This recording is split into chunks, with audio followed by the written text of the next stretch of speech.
Welcome back to Dice and Destinies. Tonight we are doing our New Orleans by Night session ran by our one and only.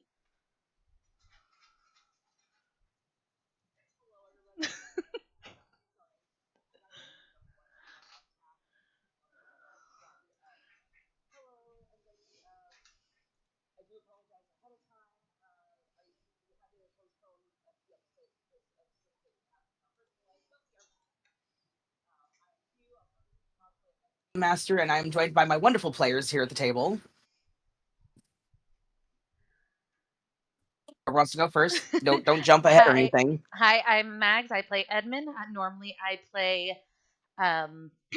normally I play Brooke and also DM on Sundays. It is a pleasure to see you all again. Nevi, who plays Edmund's sister Rosetta, but also plays Inca on Sundays, will not be joining us tonight. They are feeling a little under the weather. We wish them all the best of luck. But we do have the other players, such as Rosetta's very, very attractive husband. Hello, that's me. I am known as Bilo to my friends. I also am a VTuber. And if you want to follow me, just ask Max, and she will put my name in the chat for you. Yep, and then we have Malkavian. Say it like it's a terrible thing. Terrified. Hi, I'm Corgi. I play Zelia, the crazy spunky Malkavian that saved all your asses. Fuck you. And then we have who is normally our angel, is now our child for the night. Child, I resent that. You've been Hi, undead for like 48 hours. Yeah, well,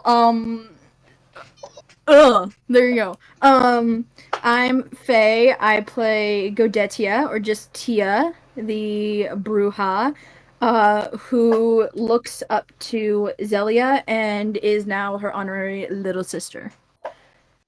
And then we have the one and only Otter. Wait, shit, hi. There are still two people you didn't introduce. No, it's going in a line. We're going across the order on the screen, honey.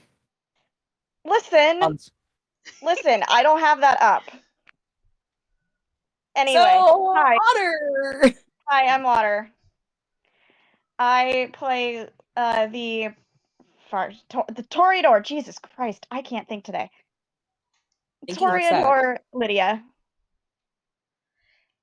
And then we have our cowboy. Hi, I'm Link. I play Ulysses, the Civil War cavalry officer turned vampire. Glad to be here tonight. And then we have the one, the only, the man, the myth, the legend. Laurent Dubois.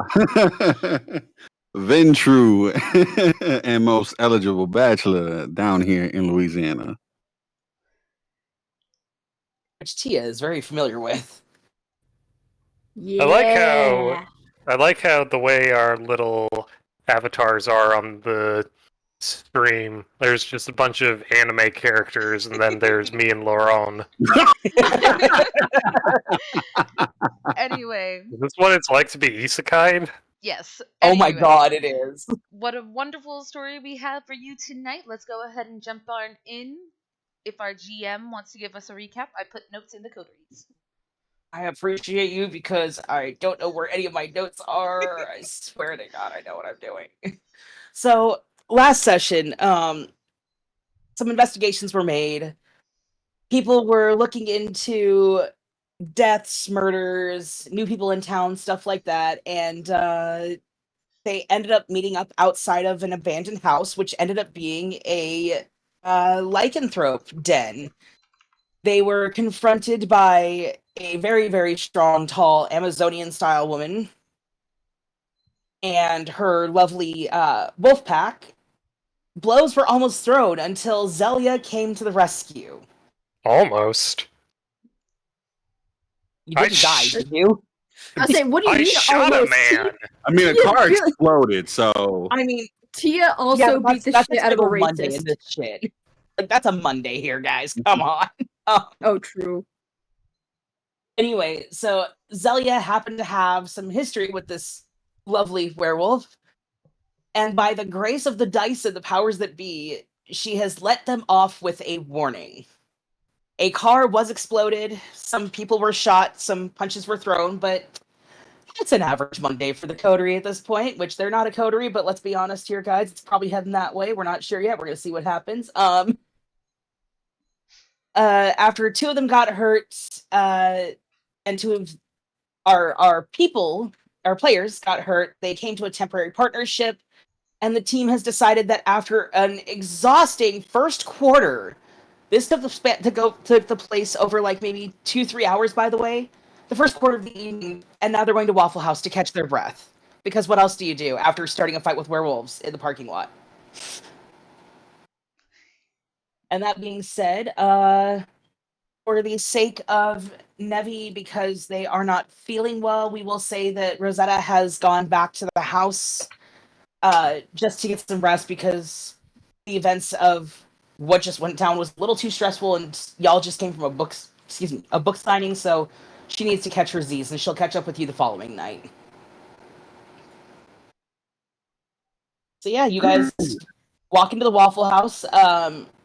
Much to everybody's surprise, the fry cook behind the basically the redneck hibachi grill. Let's be honest. If you've all been to a Waffle House, you know what I'm talking about. You don't go there if things are going well. He looks up, and a couple of you, mainly Zelia, Laron, and Ulysses especially, notice that he doesn't give two flying fucks, but the rest of you are kind of surprised that he's not, looking twice at the fact that a couple of you were covered in blood, there's some bruises, and you don't quite look 100% human, and he just kind of motions to a table in the back for y'all that has been set aside. Yep. thank you so much, sir. As we're all sitting Laron, down. I'm telling you one more time, man. I find one more hole in my bathroom wall, you're gonna be finding your head in that hole. You got me, man? You know what? I do sincerely apologize. I did try to write a check here, but no one wanted to accept it. Do you need me to write a new one? I can spruce Don't up be a bit. giving me away. I don't take no blood money. You know that.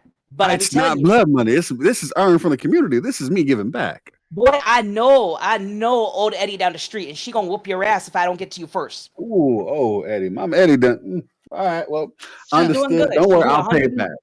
She hit 113 this morning. Did you forget to call her again? No, I called her this morning. I definitely called her this morning and wished her a happy day. Like, for sure I did. All I right, ain't about to fall in no traps. your seat's in the back. Your friends keep their heads down, and you're gonna keep your head on. Understood. Ulysses And mind you, leans this in is and a is very, like, please tell me you did call Eddie. Of course I did. I had this shit set up. Like I had a pre-recorded message set to like just I know, send out. I was you ready. had flowers delivered. She got an edible arrangement. It was great. It was full. Like I did the full 9 yards. But yeah, I would like to point out, especially for, our viewers at home, the gentleman behind the stove is about 6'8", and he looks like he belongs on the Dallas Cowboys frontline quarterbacks. He looks like he could get hit by a bus and walk away like nothing happened. He is a big, burly, and very, very strapped guy. Whew, So that man. Edmund's just sitting down, getting hash browns shoveled towards him by Tia as he is nervously sweating. She's watching him chew. She's like, it's good, ain't it? She's like, now imagine this with like some sausage pieces, some bacon if you're feeling fancy, or I guess you Italians would call bacon like prosciutto or something like that. Prosciutto is actually a different kind of bacon. You see Edmund. It's still bacon though, right? You see Edmund look at you in horror.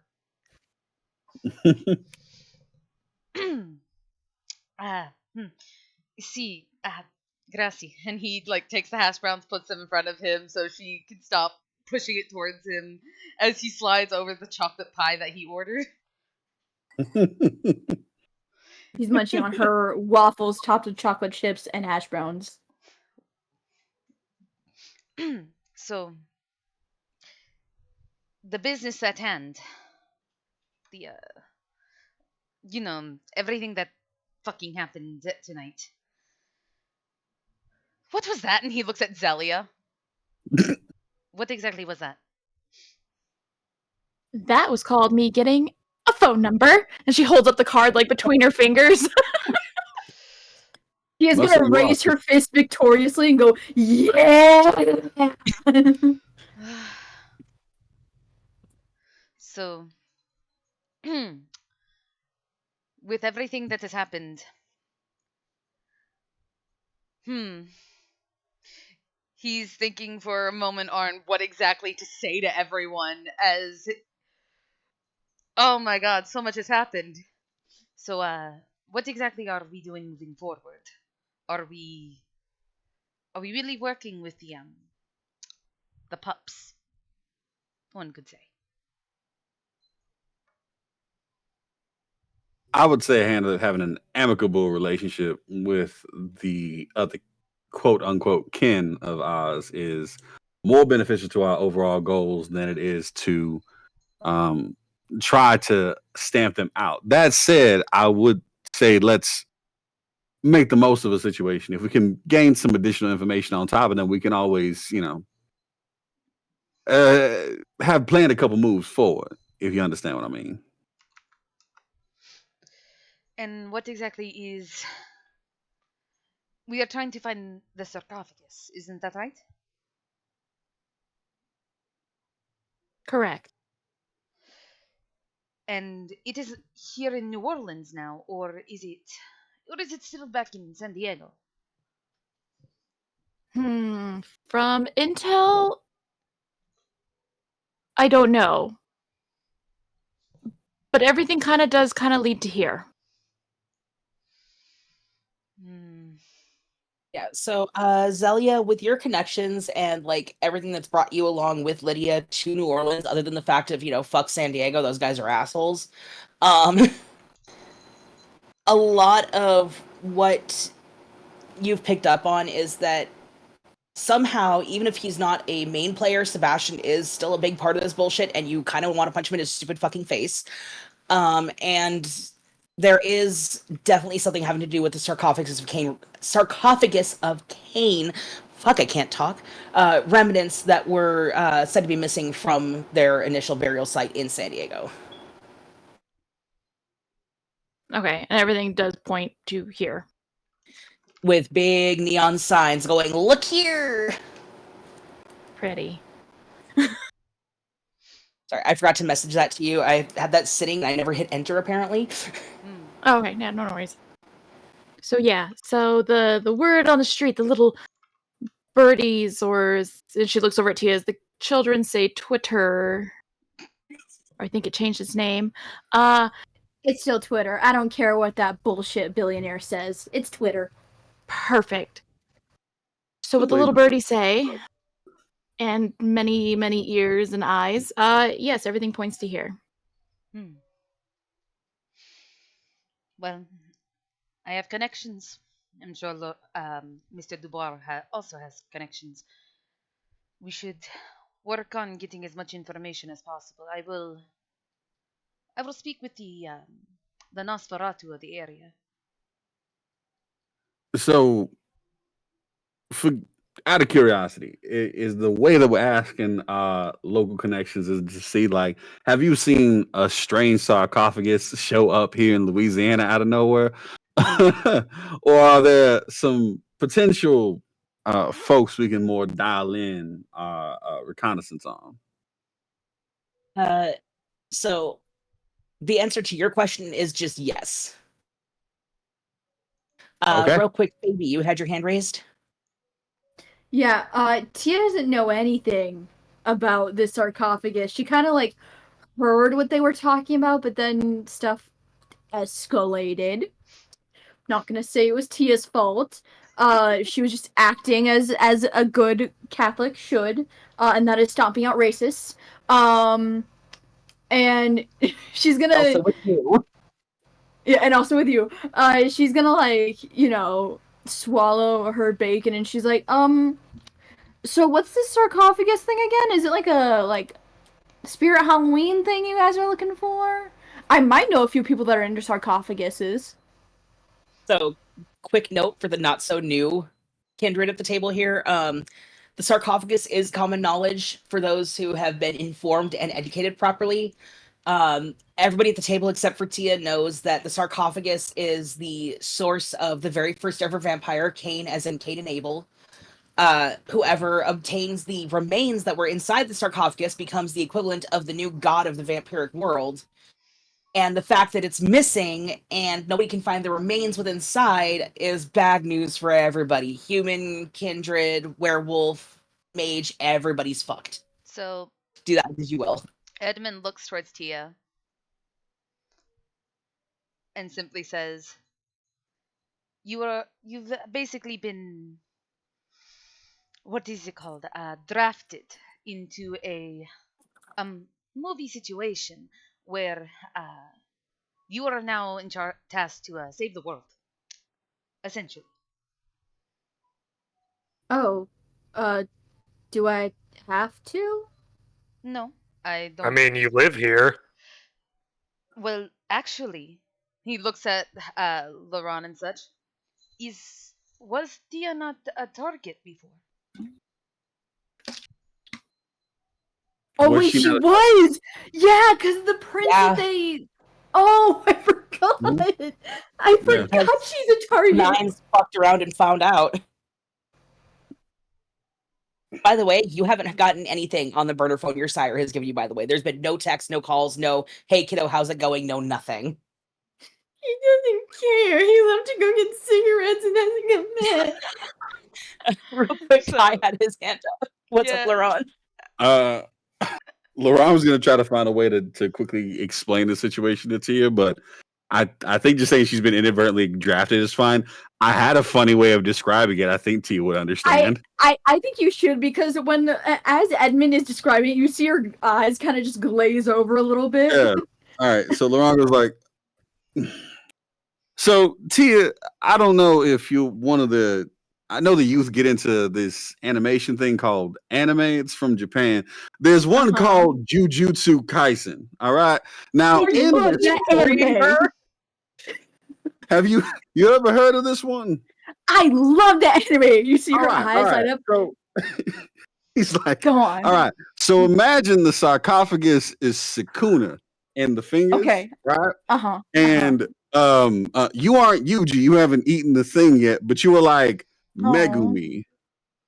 okay, I can deal with You're that. like Go the on. target because he won't you, right? Like, so if Wait, what? you're sort of connected and drafted into this process because you're a target and et cetera. So does that sort of catch up to speed? That's not quite accurate, but like that's sort of the situation we're dealing with.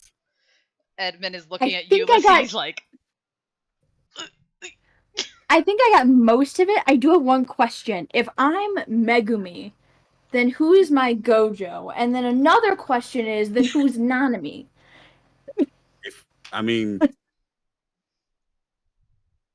I'm definitely Gojo material. Just throwing that out there. But neither. Ulysses says, "All right, I'll be the one to ask. What the hell's an anime?" Edmund looks at you like, how fucking dare you start a conversation like this? Tia's smile Cam? gets almost crazed. Cam, So could you check your DMs really quick? Yes. I just You tried had to a say question? culture. They just had to check your DMs. Yeah. Oh. I got like 50 messages all at once. Oh no, it's all good. I just want. Okay, yeah. So Yeah. for the sake of Unfortunately. that, we will just say that you're off to go check on Rosetta and make sure that she's Yeah. okay, because obviously this is a lot to take in, and we'll see you guys the following evening. Yeah, I do apologize. He keeps pulling me away. Life So- comes Bye, first. Bilo. Yeah, I'm sorry, guys. Edmund's Sorry, watching chat. you. You'll get Reese next time. Edmund's watching you leave like, why are you abandoning me? Just Reese Please, pats him on Edmund, the don't head fall. and says, "Enjoy your conversation about anime." As you're leaving, the big burly cook is walking out from behind the stove, with like a huge tray on his arm, and he just hands you a to-go box full of like the nastiest, greasiest food ever. Just that'll put some meat on your bones there, kiddo. You want to fucking fly away next time the wind come through here? Want another Katrina out here? I don't think so. He pauses just for a second and then looks at him and goes, I cannot eat this. I do not have the ability to eat human food. It will make me sick. Are you unfortunately." telling me you're not gonna be taking my cooking home with you? Because if you're not gonna be taking my cooking home, then we can have some words here. Well, you can have words with Edmund. And he puts it back on the tray and walks out. It's gonna be I'm gonna tell that. And on that note, he takes his leave of the restaurant. Have a good night, buddy. Good night. No, I'm so sorry, guys. Have a good one. Night, Milo. Bye. Love you guys. So Edmund as the awkwardly as the looks. styrofoam container is put back on his tray, there is an actual look of the Lion, the Witch, and the audacity of this bitch on the cook's face as he walks over, and he was walking nicely and pleasant, and now he just slams this like 30-pound tray of food on the table, just bam. Edmund looks up at him. Anybody else got a problem with the food here? Edmund looks up at him and I think it's really smiles good. before taking out his wallet and putting down a tip, like $100 tip. Just takes the thing. Gracie, it smells delicious. He looks at Edmund, looks at Tia, takes the 100, puts it in his pocket, and just damn kids these days can't do nothing right. By the Look, way, Joe, I he's one of overheard the what you was weirdos. talking about. I overheard what you boys was talking about, and you do know that you be digging into some deep shit here, right? Oh, Joe, you know something? He looks around, walks over, locks the front door, pulls the blinds down, pulls up a chair. He sits down, and you almost feel sorry for the chair as he sits down because you can see the wood just kind of giving a little bit underneath him. The chairs aren't sturdy, but he's also like 300 pounds of pure muscle. And he sits down, crosses. He kind of looks like John Coffey from the Green Mile. Can I sense if he's Rest a in kindred? Go ahead and make me a Let's do. I swear to God, I was prepared. I opened my fucking cheat sheet and then I closed it like a dumbass. Silly, Let's go silly. Make to the me toy. a wits and awareness check. Wits. Anybody else who would like to make a check as well is able to. Wisdom and awareness? Wits and awareness. Wits and awareness, sorry. I don't know if you're looking at the stream cam. Possible bestial failure, it says? It cancels out because you have a critical success. Fuck Do yeah. I get any bonuses because I'm familiar with this place and I've been here a couple times? I will say you can add 2 extra dice to your pool for it. Bet. If he is not a kindred, can I tell if he's suffering from anything like diabetes, either Well, diabetes, let's see what the dice high say. We'll figure that out. cholesterol? Because if he's immortal, then I'm able to see any anything that's wrong with him medically. Yeah, no. I'm in the process of pulling up his stuff real quick. Okay. Tell me when you're ready. I got my roll, Cam. What'd you get? I got 1 critical failure, 1 critical Okay. success. Okay. Then 3 regular failures and 2 regular successes. Okay, so unfortunately, Laron, you don't know shit. Ah, damn, we don't talk enough. You guys talk a lot, but like Just never not came enough. up. It's never been a reason for it to come up, you know? Yeah. You, on the other hand, Edmund, you do pick up, he is not kindred, he is not werewolf, but he's something that might actually be slightly more dangerous if he ever decided to flip the tables on you. He is a actual mage. Like, he is familiar with the ways of the witches, wizards, and everything, and he is one of the few who could probably put a kindred in the ground and not think twice about it. So Forget put you in the ground. He can turn you into a flock of doves. So He Tia and Lydia also have this information, right? Yes. And would I know if it's like blood sorcery type magic or if it's a different kind of magic? It's witchy stuff, though. You would know. Actually, let's see, 1, 2, 3, all 3 of you who rolled well. Sorry, I was trying to find a picture for reference. For reference, the picture I posted in the embedded chat here, that is the height difference between all of y'all and him. He a big boy. Is that sorry, bitch. Max, is everything all right? Huh? The stream's been paused. Oh, Arn. That's because I did a thing. Hold on. Should be on pause now. It's the live stream isn't paused. It was just what I was sharing. Oh, okay. Sorry. No, you're good. So there's a couple of things that each of you notice. So starting with Lydia, because Lydia's successes outweighed all y'all's. I'm sorry. Mm-hmm. Lydia, what you notice is that not only is this man a mage, but the particular type of mage that he is rather concerning to you. I have to find the name for it because there's a special fucking clan and it's stupid, but what do I know? He's a muscle mage. Got Louis Armstrong I mean, here. yes, he is a muscle mage, but also I'm trying to find where it ended You gonna be up. so cornbread looking ass. I'm going to go ahead and post the wiki here in case any of y'all want to do some reading later. He is a mage of the Moros particular path, and they specialize in necromancy and alchemy, execution, stuff like that. You know, it's very not good. So the fact that he's living his life happily as a Waffle House hibachi chef is kind of concerning to you.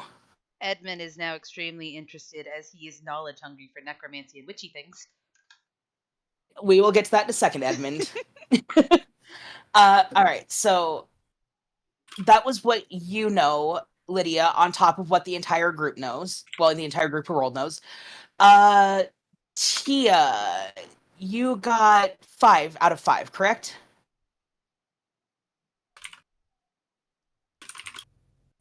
Yes. Were any of those critical successes? Nope. Nope. Okay. In that case, you're not quite sure what it is you know about this guy, but you know that he definitely is kind of a death dealer of sorts. You don't pick up on the mage portion of it as much, like you know that he does magic and stuff, but what you pick up more is that there is a scent that on him that seems old, like super old. Also, if you guys have any questions to add to the info, add it to the chat and I will answer them as best as I can. There's this, he's not as old as he's not as young as he looks, I should say. He definitely is older by quite a lot. And the way he carries himself, you're almost certain he served in one, if not multiple, forms of war. You picked this up because of the type of people that you know from, like, you know, doing the tours and everything. And the other thing that you notice is that he has a semi-faded tattoo on his left shoulder that almost looks like a shield, but it's kind of hard to tell because years and years have just worn the ink away. Fair enough. Oh, you also do see scarring on his knuckles from many rounds of fisticuffs. Edmund. Hot. The extra thing that you notice is you do pick up hints of necromancy energy and stuff around him, but you also pick up a slightly older kind of vibe on the magic. It almost mirrors a time years ago when mages and Hecata worked together for a very brief period of time. They don't talk about it anymore.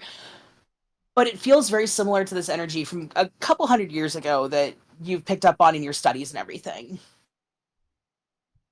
Edmund is instantly eyes locked on that dude. Not in a staring, glaring kind of way, but definitely eyes of interest. So he has not openly said what he is or anything, but the 3 of you who did roll and succeeded, sorry, Lerone, you're too distracted by you know, oh my god, he just turned down a Southern man's food. He gonna die. I'm trying to help this man. I just don't want Reach in trouble, and I don't want to get in trouble by extension. So as you guys absorb this information just by taking a look and, a smell of the air and everything, he looks around the table, looks at Zelia specifically, looks you up and down and gives you kind of that, hey. And then he looks at the rest of the table again. What can I say? He's got a thing for really hot chicks with differently colored hair. But yeah, just so I know you not be bringing this shit to my front door. I know for a fact that them bullet wounds and that blood on your shirt, that ain't coming to my fucking door starting no fucking wars now, ain't it? It wasn't the intention. Edmund kind of looks down at his clothes, and you only see a bit of singe from the previous wolf, and he just looks up at everyone else like, perhaps maybe we should go home and freshen up. No. You're not going nowhere tonight there, sugar tits.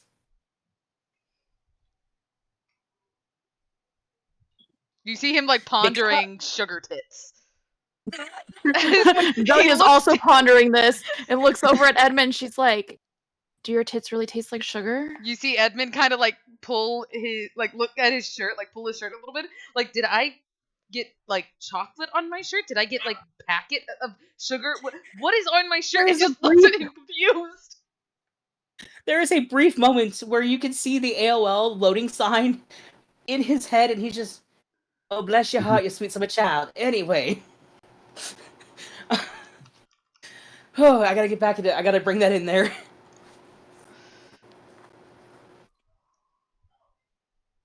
Anyway, so he looks at all y'all and just kind of, well, I can't be letting you go nowhere because, got a call from a friend of mine and a friend of yours, Laron.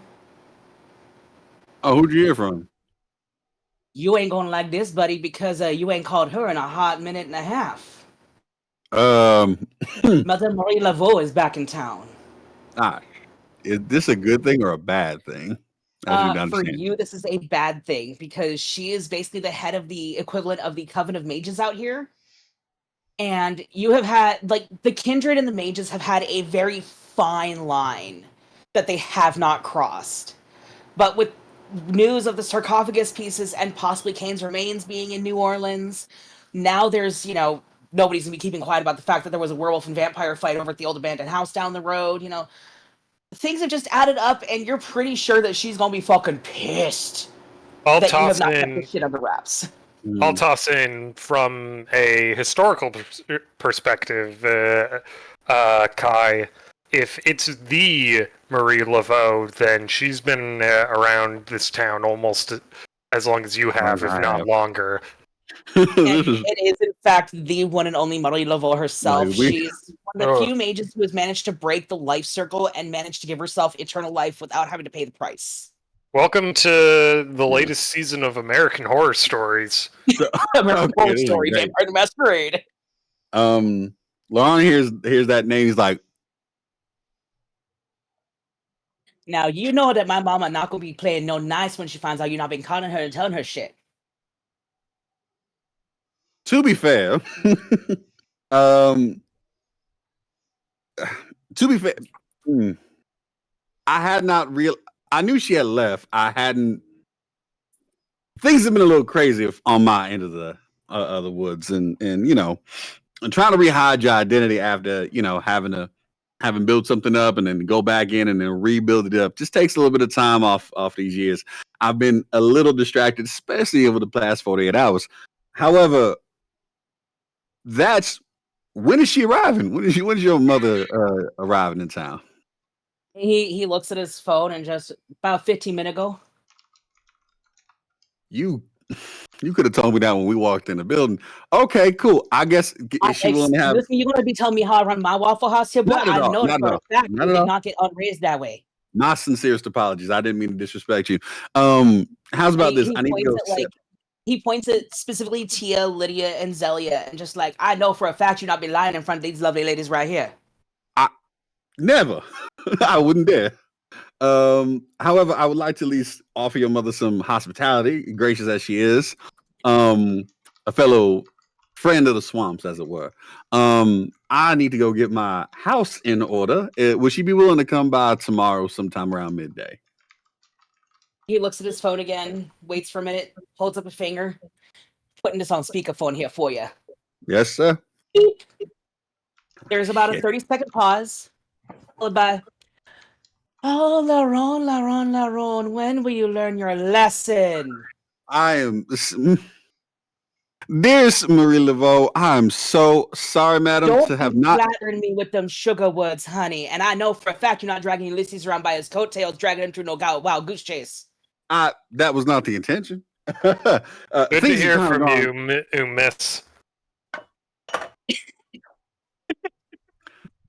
I'm being good.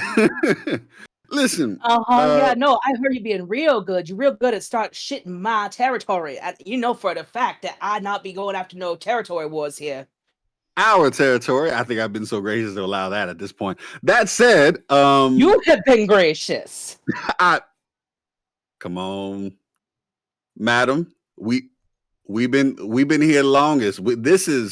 This is our homeland above all homelands. We done been around Louisiana since its dawning era. All right, now come on. You can't say this is just only your home that you protect. I protect it just as much as anybody else does. And that is what I've been trying to do. And you coming back at this time is kind of perfect. I could use your assistance, and I would like to offer you a cordial invitation to my home, my humble abode tomorrow. We'll meet. We'll have some folks here. We'll just want to talk, see if we can get something worked out between us all. No. You'll be mistaking yourself here. Also, everybody, please, real quick. I put it in the checks and I didn't think about it. If everybody at the table could make me a wits and awareness check, that would be great. Just push your results in the chat, please. Anyway, so you hear a very dry, very sarcastic laugh of just, "You think that I be learning the old ways and keeping the peace this long just to cater to your sorry, stanky ass?" Going on, madam? We've never had this sort of hostility between us at all times. I'm trying to be at least mildly respectful. I know we haven't seen each other in a minute. You've been lucky that I've been having patience with you here. But when I hear you be starting to fight with the flea-bitten rats over on the main street there in that old abandoned house you ain't supposed to be touching, then I gonna be having some problems here. Yes, I know. Zeta came to me and told me what you've been doing. Her and her wolf pack showed up on my doorstep a day after I get back from visiting the motherland and getting to see the old sands of the old place. But no, I come back and y'all have been fucking around and finding out in ways that you not need to be fucking around and finding out. But you understand the nature of the situation, though, right? Like, is this not an important cause to get ourselves locked into? Something at least to try to make sure Louisiana stays nice and safe and protected at the very least. If not, the entirety of humanity and kindred kind all up and down. Was this not something to get the jump on ahead of time, or would you rather us wait and let things just fall where they may? You have some real sweet words there, Laron Dubois. And I'm gonna be letting you know one thing and one thing only. I'm waiting to see the rolls because that's going to determine what happens next here.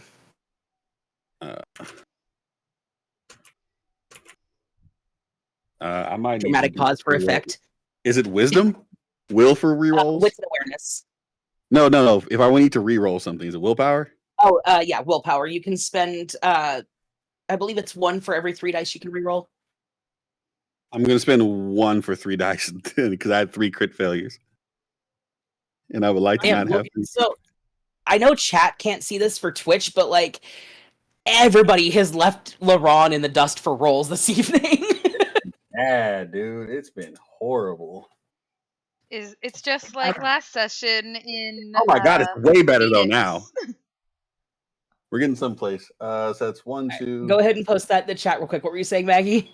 It's just like in Phoenix when your poor little Nosferatu almost fell off that building so many times. So fucking wild, man. I was fucking waiting for you to start a fight with them and to absolutely fucking die, by the way. I was prepared. I was prepared.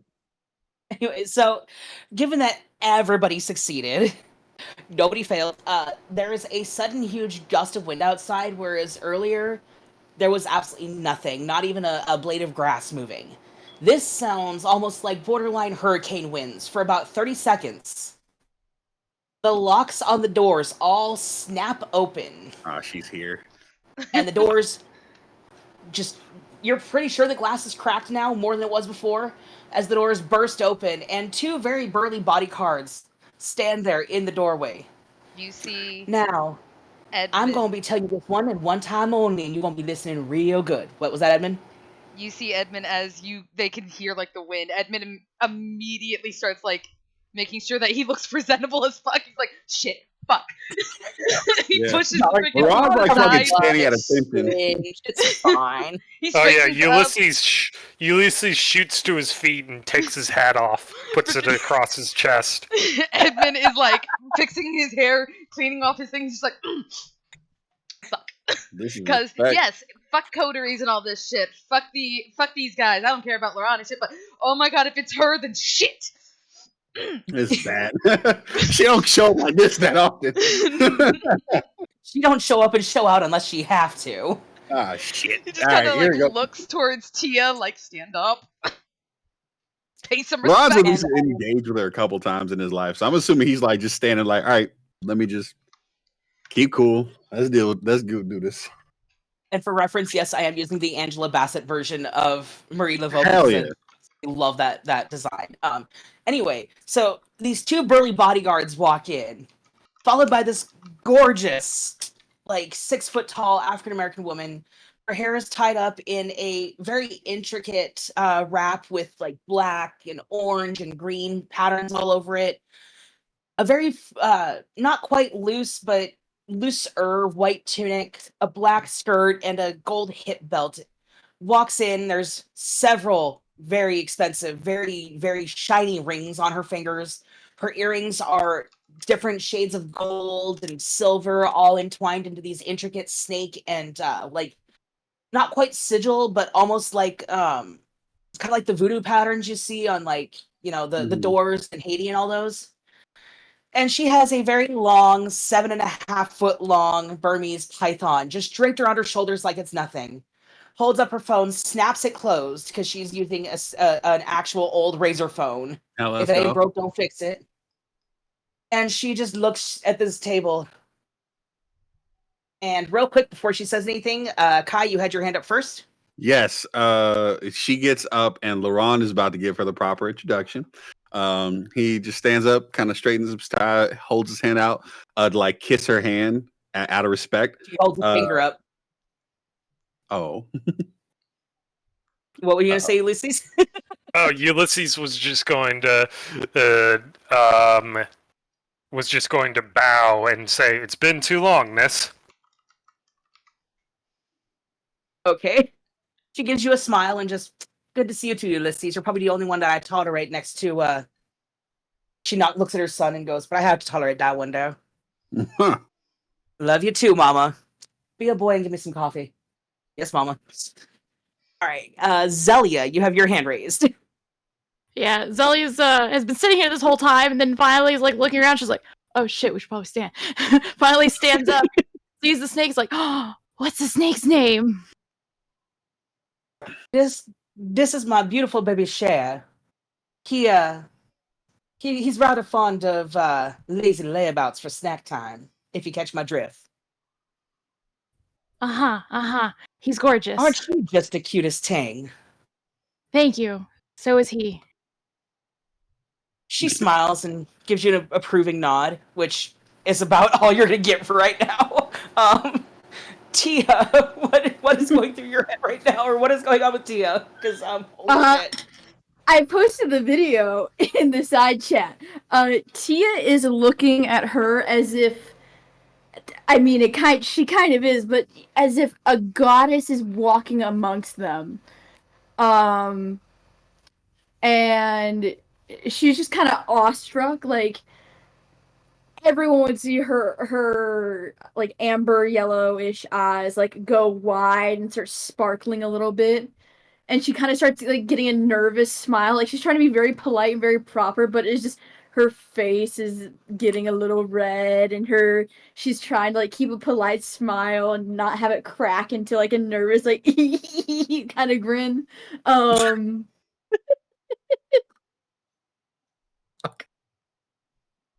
She sees you, and she can obviously tell when somebody's obviously flustered by an attractive person. She walks over, reaches past, I believe it was Zelia who's sitting next to you, correct? Yeah. Or is it Ed sitting next to you? Edmund is sitting next to Tia while Zelia and Lydia are sitting with each other.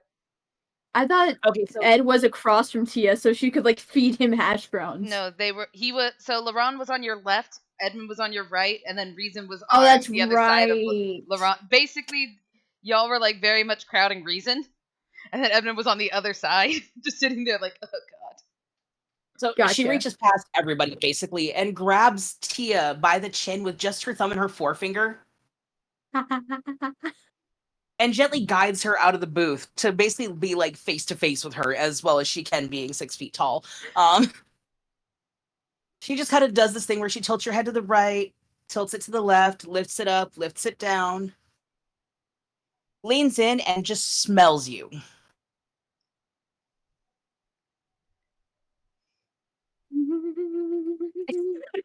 I was waiting to see if Tia had a reaction, but apparently Tia is broken.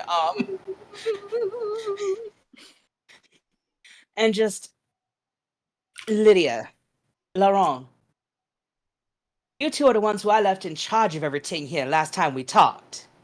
About that. Yes, ma'am.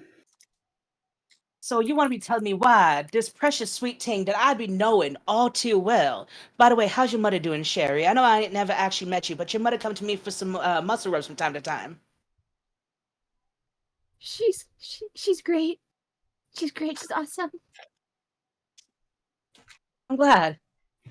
Now I know you did not let one of Narlin's absolute best and most amazing, most innocent little girls get turned into a fucking mosquito under my watch when we under the agreement.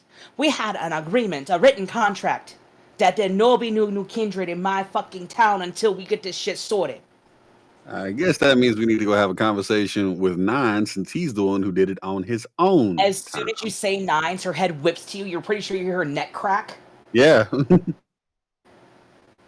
And Tia, because you are still being touched by her, you can feel the sudden urge, the sudden energy of, I need his dick on a silver platter. Uh-oh. That in the other ways. Are you telling me my ex-boyfriend is here in town and he be changing people without my permission? Oh, 100%. That's how the situation popped off. Lydia's just nodding along like, yep, that's exactly what happened. I had words with Nine about the situation. Tia's But also, eyes like please go don't hurt me. I have only been back for like 20 years. Tia's eyes go a little bit wider as she realized she almost broke girl code and almost fucked Marie the most ex-flavor. She's like, oh. You're telling me my ex-boyfriend is in town. He be changing precious little things, and without thinking, like, it's more of like an instinct. She hugs Tia's head closer, not realizing that it's like, putting her head directly in her boobs. Yes! Her hair. Tia's happy with it. It's like, what the fuck? Tia's living her best life. She's looking at Laurent like, how is this scary? This is the best experience I've ever had. Laurent gives her like, this is her now. You didn't see her a couple minutes ago. So yeah, Tia's having her head patted and pet, and Tia, you know that your mom was going to see somebody who worked under the Marie Laveau name, but you kind of just figured it was another one who was like, one of the houses of Marie, how they have like 1,000 of them popping up all over the place. Yeah, she was a little worried that her from the Marie Laveau. Because she was worried her mom was getting scammed. Like she was worried that her mom was getting scammed, but now she feels fine. She's fine. She knows it's not steal. Exactly. Yeah, so she's patting your head, stroking your hair, locking eyes with every single one of you fuckers. And just, I cannot believe that this be happening under your watch. I thought you was all gonna be doing your jobs. Don't worry, honey. No, don't worry, nothing, sugar face. We got you taken care of. John! Yeah, mama? Bring out some what do you like? Do you like the O negative? Do you like the O positive? AB? Like, what's your preference, honey? She ain't had none yet, to be fair. You don't give shit, Laurent. You're lucky I'm not making you eat the dog shit off the bottom of my limo. This is attitude. Tia kind of blinks. Lydia just Oh, kind sorry, of go ahead. leans over to Laron and she's just like, this probably isn't the best time to say I've only been back for like maybe 20 years. And you, she looks at Lydia. We gonna be talking later. You don't be leaving your shit under my roof without fucking telling me you're gonna be up and leaving to California with like some fucking quitter. No, we gonna be talking later. Yeah, she's meant to. You know, Tia looks up and she's like, I'm gonna be very honest, ma'am. Nines turned me into a kindred about, and she kind of looks at like the group, like how long has it been? It's like About 48 hours. 48 hours. He hugs you a little 72. tighter. Just bring out the best O positive you got in the back there. Only one because nobody else will be deserving it. It's been a long, strange couple of nights, Miss Laveau. We Tia do gets beg your creeped pardon. on. She looks at Ulysses and smiles and goes, "Make that 2. There's another person here I'm not too upset at." Well, And thank she you, Miss. nods and she ends up sitting in the chair that John was sitting in earlier, still holding Tia. So now Tia's like sitting in her lap, being coddled. Edmund is not sitting until he is told he's allowed to sit. Laurent She is gives leaning you a on nod of approval and just, you may now sit. Edmund will sit down. She would know Ulysses is also waiting for permission. She nods to the entire table, just, you can sit. So Edmund has been known to speak with those who practice stuff like blood sorcery and mages and such. So seeing her in person, he's lived in New Orleans for a long time, but had yet to make her acquaintance. He's been here for about 150 years. So looking at her, he is definitely in awe, like Tia is, as he sits down, and quite literally, she can tell that though Hakatas are not for like the coterie and stuff, he quite literally, her word would be law. He respects her enough and knows that that though Laron is like, this is my domain, quote unquote, this is her domain. And he sits down like, This is my house, you're renting a room in it. Like, listen, I love my domain, but if she told me I had to pack up and leave, who am I to fucking argue with her? He sits down. Yeah, so she sits down. John comes back a minute later with a couple of blood bags, hands one to Ulysses, hands one to Tia, and then sets down a cup of very black, very dark, very thick, like bottom of the Turkish coffee pot thick coffee on the table. It smells, and with y'all's vampire sense, like you're in heightened senses, it smells like battery acid, but she's sipping at it like it's water. I mean, And she pauses for a dead minute. blood. So Go ahead, Edmund. I eat dead blood, so like her drinking that is not phasing me. No, true, but like the acidic smell is still very strong. Thank God it's a cute hearing, not a cute smell. Yeah, she smiles, and after a minute, she just kind of, so you'll be going and picking a fight with the lycanthropes. You keep the prince locked in your basement. Don't be thinking I don't know about that. How is he, by the way? Is he still down there? Lydia? Yes, he's still house. down there. I believe he should be. It was Silver that we had him chained with.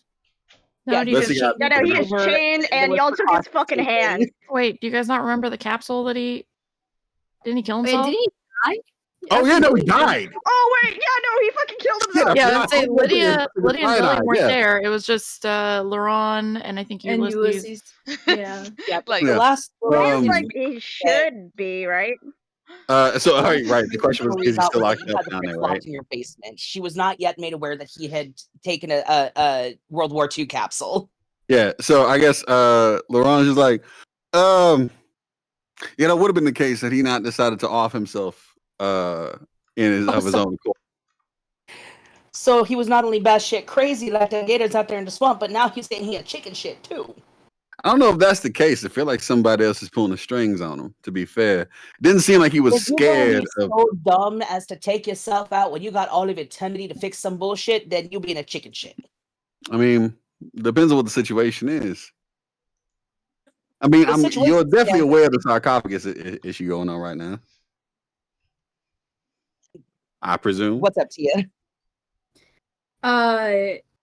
Tia's gonna look up at her and take a sip of her Capri Sun blood and is like, ma'am, I don't know if you know anything about it. I haven't learned a lot. But according to, she's trying to figure out how to translate JJK references into something she would know. She's like, He's patiently the waiting way for you to find your words. she's like the way Mr. Dubois told me is that I am somehow being targeted, and as far as I know, that's also why Nines turned me. Is because I got like a what was it? He said it was like a road sign in my abdomen. Yeah, no, that's something we'll be talking about later, Cher. Trust me, I'll be helping you take care of that because it's obvious my ex don't know shit from shit on when and where the appropriate time for this shit is. But anyway, don't worry, no, don't be worrying your head off no more, honey. You got Mama Marie now. Don't worry about that bush. The biggest grin on her face. It would have been like if Marie hung the moon in the sky. She feels According to some untouchable. lore, she did. Exactly. She feels Depending on the lore. untouchable right now. But she just kind of shakes her head and just, there's a lot to go over about that. But all I have to say is there'll be a reason that your mama be coming to me all these years, and I'm not at liberty to say without her giving me the okay. I'm not gonna be stepping on nobody's toes that way. She didn't narrow her eyes at that, but she's gonna lock it away in her head for now. She has questions You for have her noted mom. that for later. She Edmund. has. Tia will remember that. As she talks about, she tells Tia and such that, she will be keeping, like, a close eye on her and contact. Edmund kind of clears his throat and takes out a business card and hands it to her and says, Tia is currently staying in my home. This is the address. You are more than welcome at any time. He accepts the card, looks it over, just, I'm familiar with your place of business, but I never been there myself. I'm in the habit of leaving bodies lying around. And she looks at all of you. To be fair, Tia I was smiling, investigating. blissfully unaware. But anyway, at least I know you'll be in a safe place. I don't know Ed. What was it? Edward? Yeah, we'll call you Edward. It's fine. Eddie boy here. And she points at Edmund. She's like, Eddie boy. Look like he got a square head on his shoulders. You be safe with him. And if not, then you come find Mama Marie and I take good care of your share. Anyway, so as I was saying, the sarcophagus that was rumored to be destroyed. I'm guessing you heard that it's not so destroyed. No, not at all. Not from what we've gathered. Hence the whole running about and the incidental interaction with the feral kin. Yeah, no, they be messing up my chicken coops. Why do you think I was trying to take care of it? I was trying to be nice. This is me taking out the They trash. they shut up my front door 2 hours ago. Shortly after I got back here into town, to tell me that you went and started a scuffle with them, and a couple of their boys were hurt pretty bad and decided to take it out on a couple of my prize-winning roosters. Oh. It's Okay. complicated. You know they don't always think with their brains between their ears. But anyway, that's not the point. Like I feel personally to some degree responsible for the situation, and I would like to at least return your. Oh, you are so responsible, honey. Okay, hold on. Now, Miss Laveau, Ulysses reaches over and puts a hand on Larone's shoulder, and it's just like, If you can see Zellie's putting her hand up and just putting a pinky up and just like wiggling it. She looks over at Zelia. Just L- you could have just said something. But what's the question you got, share? Oh, I didn't have a question. I was just reminding him of small penis. Yeah. You laugh. Laurent, She takes leans one of these, over, like- pats you on the shoulder. Just I like you. he feels the pat on his shoulder. And he takes him. And he's like, But I'm not Miss. coming here to squabble about chickens and crops. And she waves her hand, and the door slams shut. The bodyguards take their place in front of it, lock the deadbolt, pull the blinds back down. John goes into the back and locks the back door. Like, this place is now officially locked down. He comes back out and stands behind the stove, where it's the safest between him and his mother. And she just throws. She throws an object wrapped in a silk handkerchief onto the table, and it lands with a loud clunk. The handkerchief falls away. And every single one of you, even Tia to a point, recognizes this as a part of the sarcophagus, because there is a primal energy coming off of it that feels older than existence itself to you guys. You can't place why you feel that, Tia, but you feel that old magic era around it, but you're not quite sure why. This be thrown to my window. 2 She wants o'clock to in the touch it. morning. You touch it? She wants to. She's kind of looking up If at you're her going for to. permission. She's like, can I touch it? Marie is currently distracted. Laurent stops her. Laurent, what's up? If she's going for the sarcophagus, he wants to stop her, but like, I think Laurent like inhales deeply for a moment, like seeing it. He's like, someone threw that through your window. And she nods, and Lydia, you had your hand up. Yeah, no, she's gonna physically back away. Yeah, so out of everybody at this table, Lydia and Zelia have actually had the closest contact with the sarcophagus when it was still intact. And the last time this happened, like any of it surfaced, in this case, the remains and the sarcophagus, basically a city block in San Diego was leveled to ensure this thing never resurfaced. Yeah, no, she's basically physically up against the wall now. She's as She's far away Spider- from it as she can get. Becomes Spider-Gwen. Basically. Yeah, no, she's like, no, because she knows she is as far away from this as she can physically get. Yeah, so I will say, because of your interest in touching the thing, Tia, I need you to make me a resolve, and let's make it composure check. Can I attempt to stop her if she has to go for it? Okay. Laurent Let's see what the dice are first. You're also over by the counter. Yeah. She's at the table. Yeah, And she's yeah. also in Marie's lap. Yep. Yeah, she is. So yeah, go ahead and roll me a resolve and composure check. All right, hold on. I wanted to screenshot it.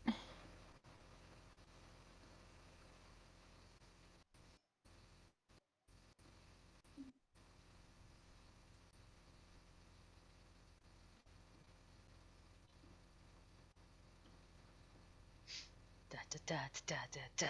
Drum roll. Here it is. All right, here you go. Hey Otter, how does Rude Sandstorm go?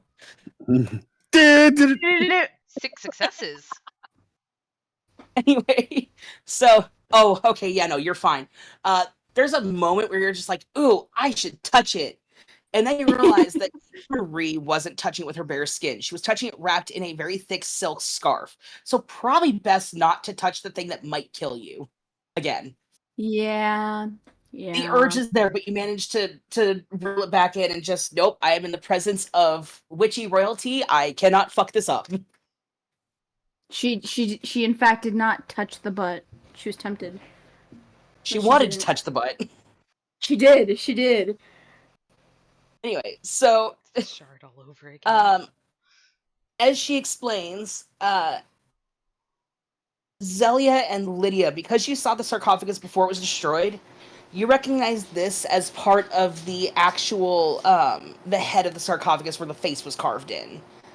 Specifically, this is a part that has what looks like the upper right half of the teeth that are very, very feral vampiric. Kind of like, what is it? 30 Days a Night, where it's the full mouth of teeth. Yeah, she's And become one with the wall. you also see part of the bottom of the right eye, where it looks like there's a scar carved into the face in the mark of Cain. Lydia activates the spell Meld in Stone. Yeah, no. So Lydia is super like against the wall now. Like she doesn't like there's that hint of fear basically, but the rest of it is like there is also a sense of anger there. Because fuck, this was supposed to stay on. That and oh fuck, why is it here now?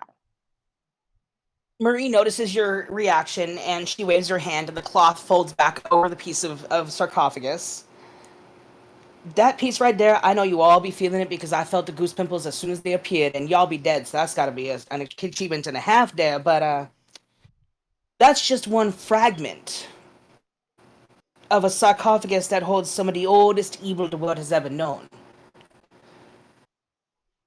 Now, I do preface this next part by saying I do hope you don't mind Swamp Trek because I need to bring you to my abode for some discussion as something else came with this rock. You see Edmund's eyes light up as she's like, I'm going to bring you to my home. Oh, Tia's too. Everyone else is sitting there like, house. everyone's there sitting sweating and shit, and then freaking Zelia's still staring at the snake. Edmund and Tia, eyes are just sparkling as they lean in like, you want us to accompany you to your home, your domain. Yeah, Tia's about to text a 9 herself, like, I get to go to Marie Laveau's house. Edmund is going to use a discipline. Okay. A blood sorcery discipline where he can essentially cause plants to grow. Mm-hmm. And he grows a small bouquet of white chrysanthemums, which is a symbol of the utmost respect and admiration, and hand them to Marie. She smiles, sniffs the flowers, hands them to Tia to hold. Ooh. I am honored that you would be even considering allowing us to visit your domain. Don't be thinking of it an honor just yet, because you may not like what I have to show you. Especially that one, and she points at Lydia with a I'm so sorry look on her face. Yeah, Lydia's picked up on that. She's just like, oh no. Don't be thinking I didn't know about your trips with your little ginger snap back in San Diego there. But I thought the same you did, that he was long gone, that he was ashes in the wind. I have a half torpor, half starved kindred in my basement that says otherwise. What? Yeah, Zelia also shoots a look at her of just shock and anger. Yeah. Yeah, because y'all fuckers saw the ashes that were supposed to be his corpse. Like, you saw he was supposed to be Yep, we did, physically. And we basically said, bye, bitch, and left for Louisiana. Mm-hmm. Yeah, no. Mages can do some shit. They can. But Marie just sighs and shakes her head, and I don't want to be taking up my son's place of business up for this kind of stuff. I don't bring no bad juju into his place. You don't bring no bad juju into his place. And she looks at every single one of you pointedly. We were just here to unwind. Edmund nods. Oh, not you, Cher. Not you, Cher. Don't worry about that. Always upset. We just came to this place to unwind. What is all this? Been nothing but respectful in waiting your home, and you outside. still treat us this way. Because of where exactly my home is, I ask you to be riding with me and leave your cars here, and I can get you right back. Oh. What was up, Ulysses? So Ulysses digs his nails into Laron's shoulder, like, shut up, man. I feel like Laron's been disrespecting We the would most. be delighted to visit your home, Miss Laveau. Absolutely delighted and honored. She kind of laughs, just like, you know what, I like this one a little more now. And I get the feeling she likes him because Ulysses is properly terrified of her. It's just partially that, but also partially because you're the only one she's met who can keep Laurent in his place for 2 seconds. I mean, in Laurent's defense, he's been disrespected like to hell. He's been here for he's like one of the oldest vampires to live in Louisiana, and everyone's like, "Fuck you, Laurent. The fuck you mean?" He's like, "No, I've been chilling with those people. The fuck." You just haven't met the right people yet. I mean, it's only been a couple of days. Like, you know, everybody has an off week. It's fine. Also, we're talking about like in the hierarchy of supernatural heavy hitters. We're talking. This is a mage. This is a mage. This makes a last week I was talking about, or last session I was talking about, werewolves. You don't want to mess around with werewolves. Those werewolves will fuck you up. A mage will ruin. Oh my god! A mage will make a werewolf look like a puppy. They will make a werewolf into a puppy. They'll make them like Q screen was just now. Listen, Laurent, nothing so the best way against to explain it for those who have not played Mage or any of the other White Wolf games, Kindred are obviously vampires. They have all their cool shit. Werewolves have all their cool shit. Mages literally can warp reality based off of whatever the fuck they're feeling for the day. It's like a character from the SCP Foundation, and it's Kinda, like yeah. you do not mess around with werewolves. You do not mess around with mages. No. Like I get it. I respect you. Perfect example. If you've ever seen the Fate Stay series, the reality marbles, mages can do that on a whim. I respect you, but you don't know blood sorcery shit like she does, and that's my whole thing. You know, Tia's gonna look at these flowers and then look up at Marie Laveau, and she's like, I mean, I can't make flowers appear out of thin air, but I can make you a bitchin' Spotify playlist. Do you have Spotify? Also, I would like to really quick point out that my lovely sister is watching, who has been playing Vampire longer than me, and the best way the reason that I bring this up is she posted the best way to explain it is mages are the equivalent of phenomenal cosmic powers, but itty bitty living space. Gotcha. Pretty much. That's what mages are. Anyway, so yeah, she very bluntly basically says that you're leaving your cars here and you're getting in my car, or this shit's not going down any way, shape, or form that you want. So, are we getting in my car, or are we getting in my car? Don't worry, Sha. I got a nice snack for you in the car too. You're not gonna go hungry, not at all. Just me. You look so skinny. You need to eat some more. You sound like my mom. Oh, your mom and I go very, very long back, Sha. Edmund raises I an have eyebrow so to many that, questions for her. but Edmund looks to her and bows a bit and goes, "To your car, we shall go."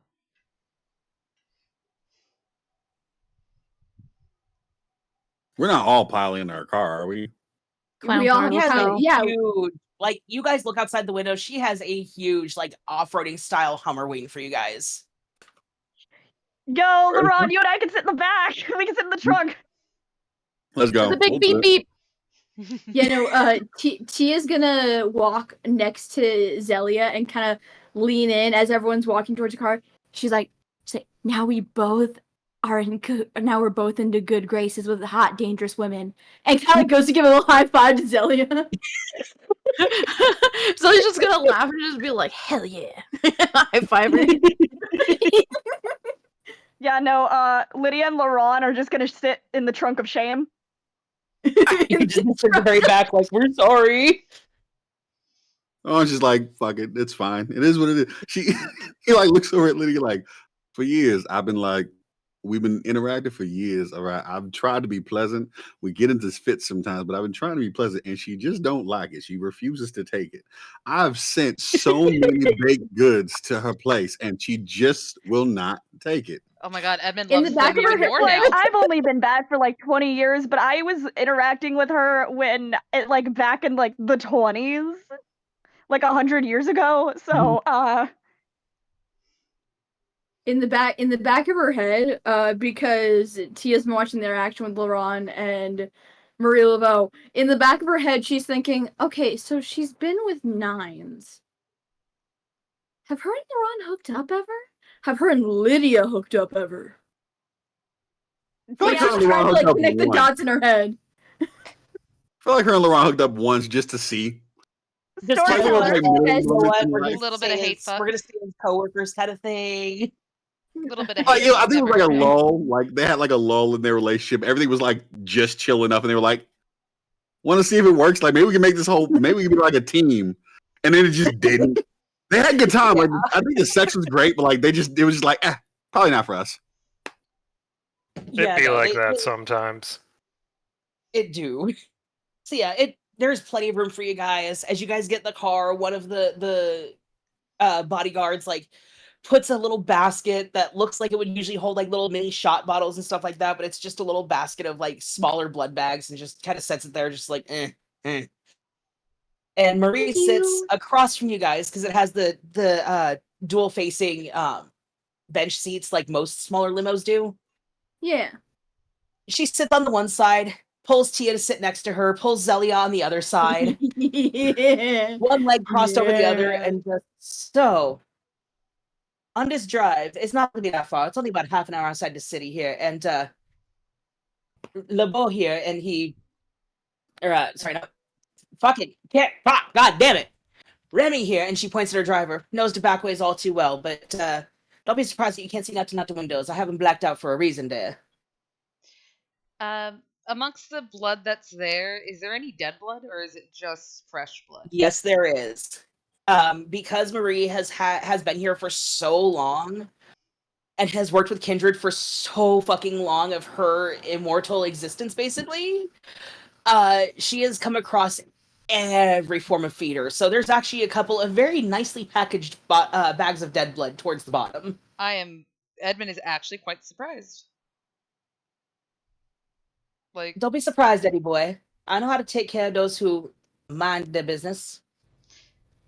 Edmund offers a smile and says, "Gracie, I have been doing my best to keep my things where they are, as one would say." She smiles and just, oh, your accent is so lovely. Gracie. Reminds me of my 16th boyfriend from back in about 150 years ago. Wonders if any of his family members may have popped up without him Was realizing. that Jacques? No, that was Ray. Ray's not related to Ray me. was the one. The Ray she's talking about, do I know if that's related to me? Let me roll me in intelligence and I'm going through all of my family in my head. Intelligence and insight. So 4. I've never had to have somebody roll to see if the 4 successes. family member was the one who fucked the maid. 4 successes. Oh yeah, no, that's absolutely your one of your family members. Makes a mental note to Ray, make a call. Ray had traveled here all those years ago to, find a new life, start off in America, Louisiana and everything. And he started working on the riverboats. And there was rumors in the family that, he hooked up with a really kind of far out there woman, because back then the magic thing was like, oh God, don't touch that. That's evil. But yeah, no, that was totally your cousin's, uncle's, nephew's, roommate's grandson or something. I shall now make a mental note to call my cousin when I get home.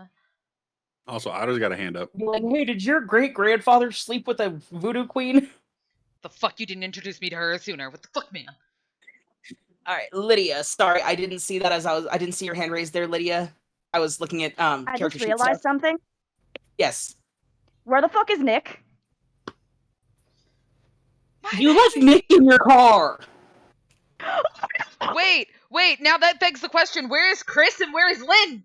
Oh, Chris is Chris back was at hurt. Lydia's Just place. now noticed. Oh my God, Lynn has taken Nick, and he is now taking him on a guy's night out. So, Lydia, your phone starts vibrating. Oh no, she takes out her phone. Well, no, It's because a- Chris was it's hurt, calling. Yeah, Chris was hurt, so he and like Lynn, I no. think Lynn stayed with him. This is like the thing for that. Yeah, no, Chris was hurt. She took him back and took care of him, and then met you guys at Waffle House.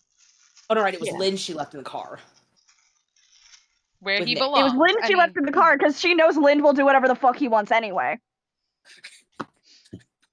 But Yeah, no, so- where the fuck is Nick? Nick was in your car. You left without Nick. You left I left Lynn my in baby. charge of Nick. And breaking the window.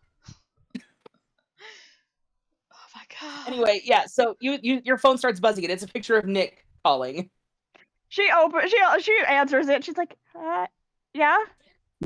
Hey, so I know that I know you got a lot of shit going on, and like, by the way, massive props on bagging a baddie. God, that whoever that woman is, like, damn, you get in that limo and you get some honey, because God knows you need to get fucking laid. But anyway, Linda's driving Oh, right I got now. laid last night, Nick. What do you want?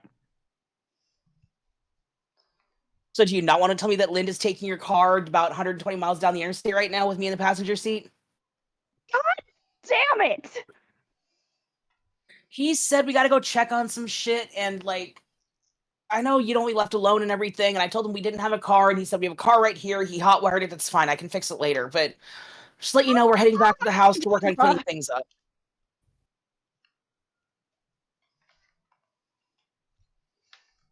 I'm gonna kill him. You hear in the background just, you have to fucking catch me first, bitch! Edmund's gonna look to Lydia. Is everything all right? She's just like gives Edmund the like 1 second, and she turns back to her phone call, just like, I swear to God, if he wrecks my car. I mean, your car is fine. I don't know about that poor pedestrian that almost got ran over about 5 miles back, but your car is fine. Oh my God. Oh, and don't ask about the gator. What? Edmund is going to Gotta go, bye, click. Edmund looks to Lydia. If you want, I can have the authorities stop the car, the men that I know.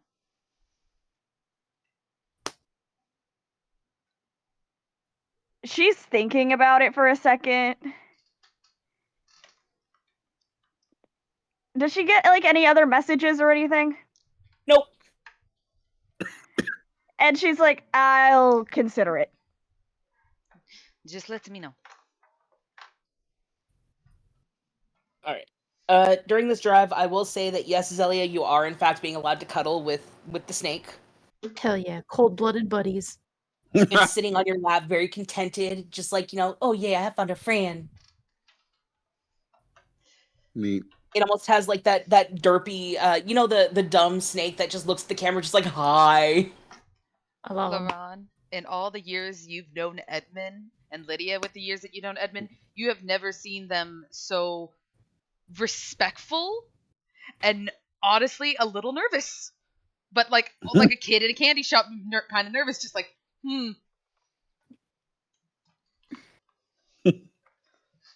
It's strange to see him act like this. Really on your best Yeah. behavior, aren't you, today, Ed? For her, see.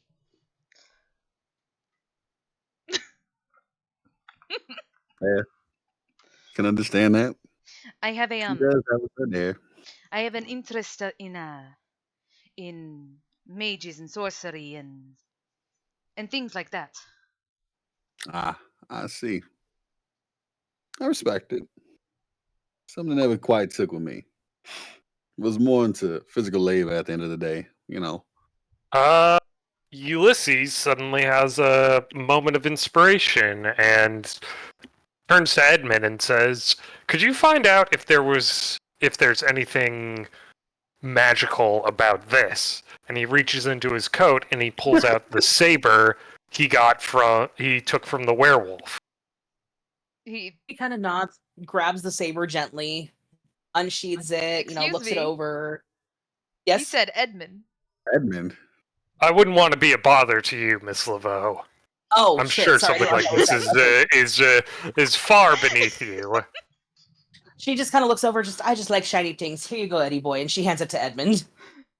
Edmund carefully takes it, and yeah, I guess I'm gonna try and see if I can figure out if this is culty shit.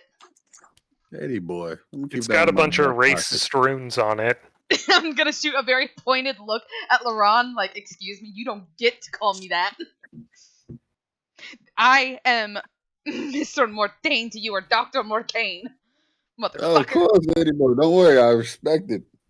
I'm sorry, Dr. Mordain. What am I rolling to figure this out? That's a good question. Let's do intelligence and occult. So 5, 6, 7, 8. I'm gonna use a willpower to re-roll 3 of these. Ha! Look at all those successes. 1, 2, 3, 4, 5, 6, 7, 8, 9. 9 successes. 3 of them are crits. God damn. Okay, so Demolished. Edmund this is a touches it magical and his eyes sword. go black. The sword does have magic. Nothing super intense, not like, holy shit, this could, behead the very first werewolf in one blow and then fell a mighty tree kind of magic. But it is definitely reinforced. The runes carved into it. It takes you a minute to kind of filter through and like go through all the years and years of occult shit you studied. But yeah, those runes, if they are activated properly, which, as you know, they would require an activation phrase, could engulf the blade in different forms of elemental damage, such as flame, acid, ice, etc. But there's a very specific activation phrase, and it's usually not kept on the sword. Is the activation me. phrase on the sword? No. Okay. Would I know? I'm assuming that I would have to go to my home and look it through text to see if I can find this blade. It's possible, but given that you got this off of the particular werewolf that you got it off of, it's fair to assume that the activation phrase is something militaristic, like an order.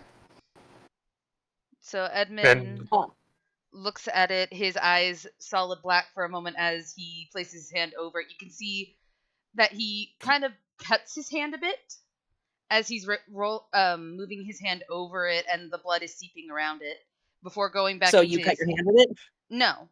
He cuts his hand with his own nail. Blood sorcery. Okay. And all that.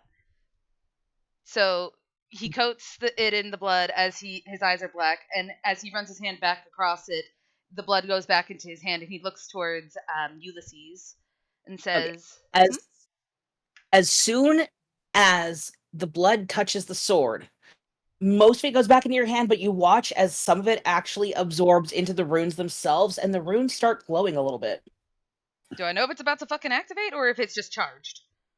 You can feel by the energy coming off of it that it is ready to be activated. And there's almost a sense of eagerness in the aura coming off of it. So Edmund, seeing this, looks towards Ulysses and says, well, it can be charged by Vitae, apparently.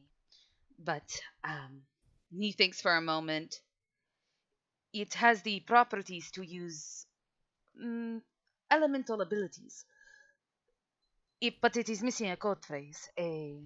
From what I can understand, due to where the blade came from, a military-style code phrase. I wouldn't suggest trying to figure it out now, considering this is now charged. But And he spells considering it out. the gentleman, and I misuse the word here, that carried it, I presume it's not a word that I would want to say. I am No, it's unsure not. of It's that. nothing like that. No. So when Edmund tells you that it's probably a military command, it takes you a minute to go through, your past and everything, but you do remember that there was a lot of talk on the battlefield about people who were using these crazy supernatural weapons.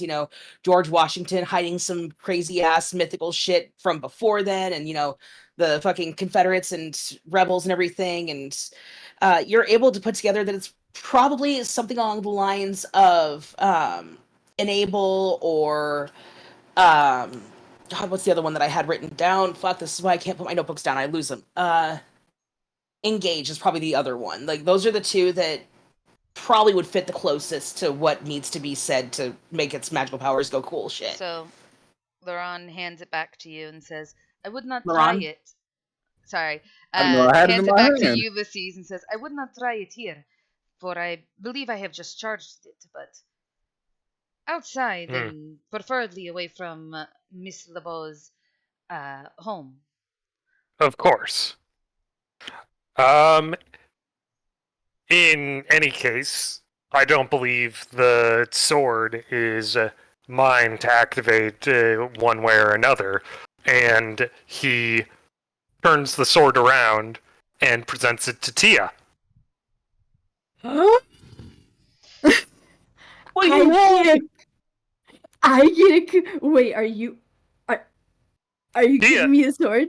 You are the one who flattened that rebel piece of shit on his ass. And Tia's gonna look up for- proudly at Marie Laveau. She's like, I kicked a racist in the nuts and punched his face 6 times. As Ulysses keeps talking, she just pats her head and listens to Ulysses go on. And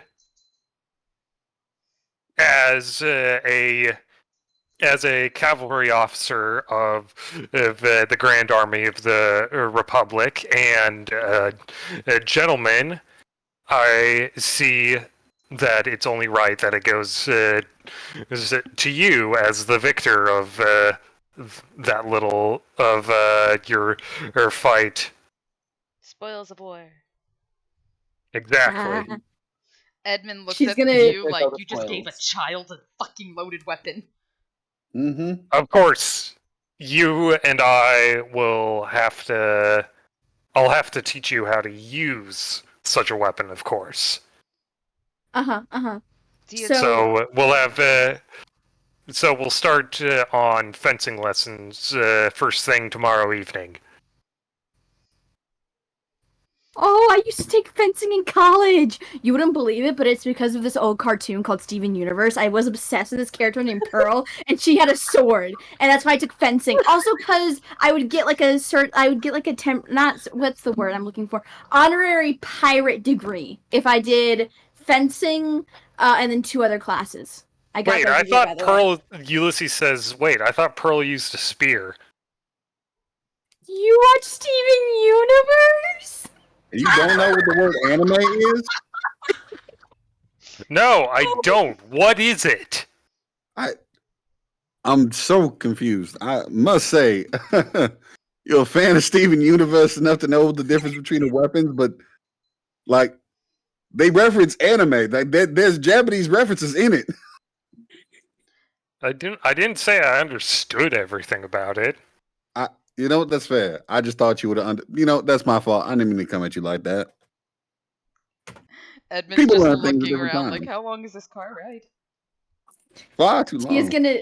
Tia's gonna take the sword excitedly, and she's like, "Wait, I don't have anything to put it. Can I just?" I provide my own sword's sheath for it and just carefully put a naked blade back into my coat. Thank ya. Well, she's gonna look at Edmund and Laurent, and she's like, "How do I look? Am I at least 30% more badass now?" LaRon looks up and down and goes like, I'd say 50% more. Edmund thinks Aw, for a moment you. and goes, perhaps when you are able to not hold a charged weapon, I would be a little less, not so much badass, but as intimidating right now. For it is loaded and can do fire damage. It can do. I can light shit on fire. You can light. You can. Let's You kind of see him leave. like think. You can light shit on fire, and you can use it for wind. You can use it for water and ice and elemental abilities. Please be careful with it. Fire is not our friend. I have at least 5 politicians' houses on hand that I want to take this sword to. Look what you did. You guys have Will given, let's. you have just given a child a weapon of mass destruction. I mean, it happens. If you do it properly, I've got a candidate I've been like pumping money into and funding over these past couple elections. I think they might be able to win if you help them out a bit. Zilly's gonna lean forward to see past like Madame Laveau and just be like, you know what? You just got so much hotter. You're just saying that. She's gonna blush a little bit. It might be also the flames that will be eventually coming out of that sword. I'm gonna look so cool with the flamings. Wait, you said I can like shoot ice out of this too, right? You can use it for elemental abilities, but do remember, Tia, before you go lighting it on fire, your beast inside of you will frenzy. You have to keep yourself composed if you're going to use flame. You have to be an airbender. What? What if I want to be a To waterbender? be an avatar. What is this? I am the avatar. That, I feel like I made a mistake by giving you guys this magical artifact. yes. Edmund is now Especially- highly confused. Especially Yeah, to you the expected Gen, me to keep especially to the especially You were to, like, to "Oh, the this will Gen be a Z cool- vampire. This will be a cool upgrade for Ulysses. That was your expectation, Yeah, that was my right? mistake. But no, Okay. I am first and foremost a gentleman. This is true. Edmund is now concerned and is now praying. You know, he's gonna take out his phone. He's gonna give like a smile as he starts rapidly like trying to figure out how do you text. You see him like struggling with his phone as he's trying to get to Reason's number, as in like fireproof, bulletproof, lightning proof, whatever the fuck proof the house, please. As you see him like struggling with his phone. Avatar proof the house. Whatever the fucking avatar is, proof it from the house. Reason just looking at it. We gotta protect ourselves from blue people. Oh. Okay. Oh, I have to compose myself after that. Jesus Christ. Edmund is going to look so towards hard Lydia. not to bust up while you guys were talking, by the way. Lydia's been really fucking quiet, so Edmund's gonna look towards Lydia. What's Lydia doing? Oh my god. Sorry, I had to come back to Discord. I was reading something. Well, you've been quiet, so Edmund's gonna look towards you like, you good? Oh, she is under the I am not going to speak unless I am spoken to. She just Yeah, kind of so- like nods at him. She's like, "Yeah, I'm fine?" Question mark. When actually, like, And if I may ask real quick, Lydia, yeah, your reaction to Marie mentioning Sebastian was pretty visible, correct? if anybody was paying attention, Well, considering they saw you become one with the wall, I'll say that everybody was able to pick up on the fact of, oh shit, we're about to get some backstory shit and shit's about to go down from you. yeah, no, they're about to get some fun backstory shit. Because the only one here that knows is Zelia. And apparently Marie. Yeah, but I'm Well- saying out of our little group here. Well, Valid. Edmund knows that you were fucking the prince, because he knows that you ran off with your boy toy, but he doesn't know anything else. Yeah, He she doesn't doesn't know- exactly talk about it.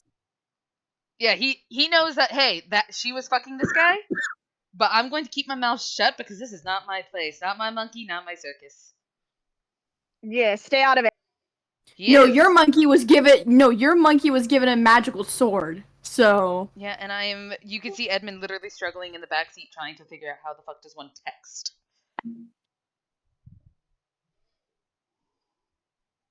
So this is all happening on the drive there. Unless there's anything else anybody wants to talk about, we'll go ahead and arrive at the front of Marie Laveau's historic house. yeah. And while it looks like it should be run down and kind of beat up, it's surprisingly well kept for being as old as it is. There's a lovely garden path leading up to the front door. The wood's a little worn down and weathered, but it's still kept nice and tidy. There's a couple of chicken coops off to the left. One of them is covered in blood and feathers and ripped up chicken wire.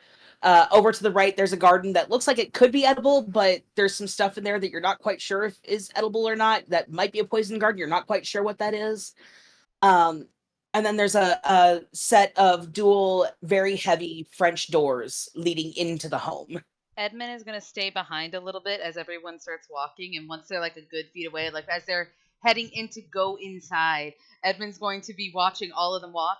He's going to turn around real quickly and do what the one thing that Reason taught him how to do to capture moments, and take a quick selfie in front of the house, just and then hurry following over like no. Please tell me it's one of those like middle-aged mom selfies where it's a little too high. You get like the top of the forehead. Probably. Yeah. In all honesty, especially since he's doing it rushed. Takes it, you can only see like or, one eye. The middle-aged dad who takes the selfie too close to his face, and you see like a half of the background. No. He's trying to get it as far as possible, and he goes click. But he like takes it where you can only see a little bit of like one of his eyes. He takes a quick picture, and he's just like, "I'm here. I did it. I have peaked. I can die now." As he walks in, all nonchalant and cool, like, I didn't do nothing. Okay. Did Tia clock his awful attempt at a selfie? You know what? Go ahead and make me just go ahead and make me a straight up awareness. How do I do this sneakily? You are gonna, if you're trying to be sneaky about it, I would do a roll a dex and stealth. So But just also, awareness for me. You are not very proficient with technology, correct? Nope, I have 1 in technology. Roll that technology die as well, Okay. because we have to make sure you can actually take the photo. Tia. Oh God, is it that one Vine where it's like the calculator? I got 2 out of 2 successes. Okay. What did you get? Bad, good, maybe. I don't know. Ooh.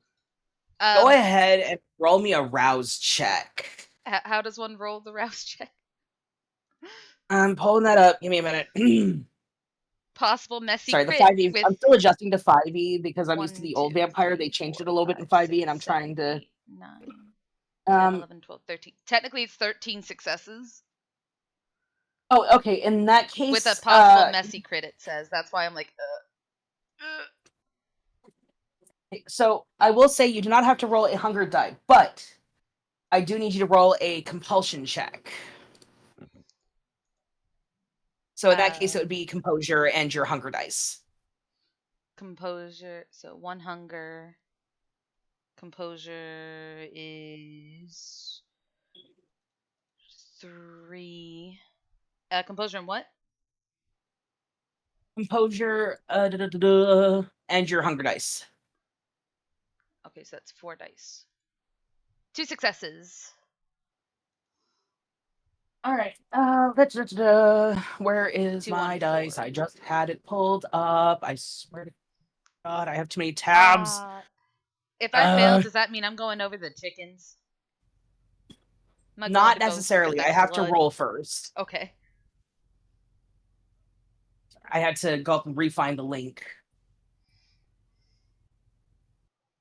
Okay, so you do manage to mostly fight off your compulsion, but the smell of dead chicken corpses nearby catches your nose.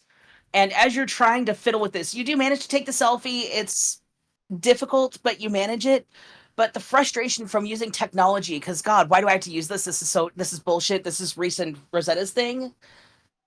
For a minute there, you almost have the urge to go and see just how many of the innards were left from the chickens and what could be used for other stuff. You managed to fight it off, but it's now in the back of your mind. Just kind of sitting there like, what if? What if? What if? You hear a small growl come from him as he's like, God damn it, shut up.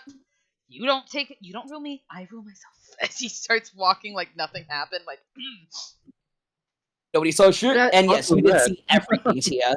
I saw everything. Yeah, no, Tia's like full on, like kind of just staring a little disgusted, and she's like, "He's so hot and so dumb." as he walks past But- you, That's her mentally. as he walks past you can hear low growling coming from their throat, and their eyes are kind of glowing a little bit in annoyance before composing themselves inside, like, You good, Ed? You see him kind of like look at you like, did you just call me Ed? I'm sorry. Should I call you Doctor? I'm fine. Just one of the many things about kindred's compulsions. Do bad selfie skills come with compulsions? You see him freeze in place, and he kind of like turns his head towards you lightly, like you saw. Uh-huh. We shall have a talk about this in the greenhouse as he continues walking. She's following. She's like, it's nothing to be ashamed of. I've had plenty of tour groups where, like, I've had people take pictures on iPads. Like, someone tried it on a Kindle Fire. He holds Don't out worry. he holds his hand out and goes, "Do not worry, I'm fine. It's nothing. We can talk about it later. I was trying to get a signal." And he continues walking like, motherfucking son of a bitch. Right. Is that a gizzard you see on the ground? He kind of stops for a second and looks down towards it like, was that a gizzard? Was that insect? It's a rock. That is a very pretty rock. He says as he continues walking like, motherfuckers. So, Oh yeah, it's kind of in the shape of a Dorito, and she's following after him. What is this? What is a burrito? I'm gonna blow your mind when we get home. If you can blow As my soon as mind you more say than that- this, and he kind of like gestures to where they are, I will be impressed. As you say that, Marie just kind of chuckles and just make sure just his mind to be blowing honey. Trust me, that's how you get saddled with people you don't want to deal with for the rest of eternity. Oh, Oh my. Blink. Yeah, as you guys get inside, there are several like wreaths made out of bones and dried plants and such. There's like wind chimes made out of cow and chicken bones, done in these intricate designs with like wire and colored hemp ropes and stuff like that wrapped around them. This is very much a mage's homestead and very much a place of please don't fuck shit up if y'all know what's good for you. As you walk in, Marie sits in her throne. It is a literal throne that is covered in bones and elegant velvets and leather and just this really beautiful amalgamation of old things made new again kind of deal. And she sits, one leg is hooked over the arm of the chair, the other is crossed over said leg. One hand is resting on her under her chin, and she just kind of looks at the group of you and, well, have a seat. I'm not a savage. Gracias. Ron pulls up a chair. And he sits. Now, I know the news that I be sharing with you ain't be not what you hear. Especially you two, and she points at Lydia and Zelia again. Now, I preface this by saying that when my boys found him, he was wandering my property, just kind of lost and dazed, and whoever got him, let's just say he not singing no more, and she sticks out her tongue as a way of like making a statement. Ooh. The canary not sing, but the canary still got wings and he still be flapping. But he can't lie. Lydia looks like actually really fucking mad. She kind of gives you the motion of it's okay, take a breath, just take a second. The boy, he be locked in the basement, just like you had your former prince locked in the basement. You know, if it ain't broke, don't fix it. But what I gotta be Liv. saying to you is I'm willing to let you go down and speak your piece with him, whether that's be speaking or speaking a final tome, if you will, but I am be doing this for free.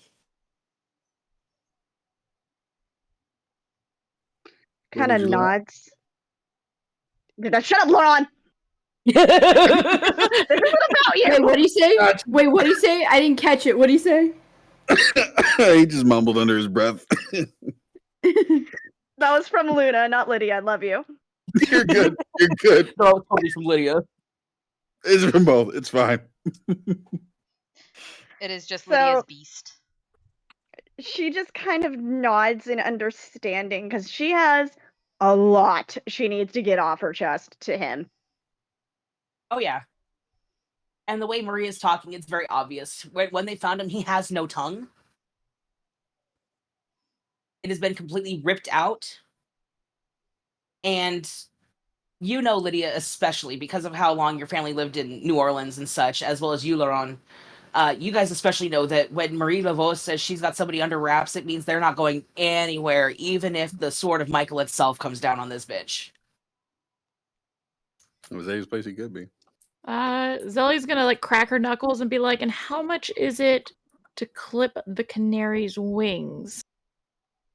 For a pretty ting like you, Cher, I'll give it to you free of charge, but on one condition.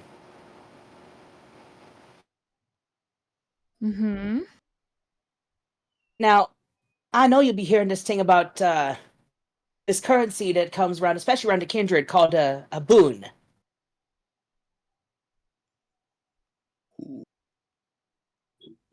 How much is having access to the canary in the cage worth to you?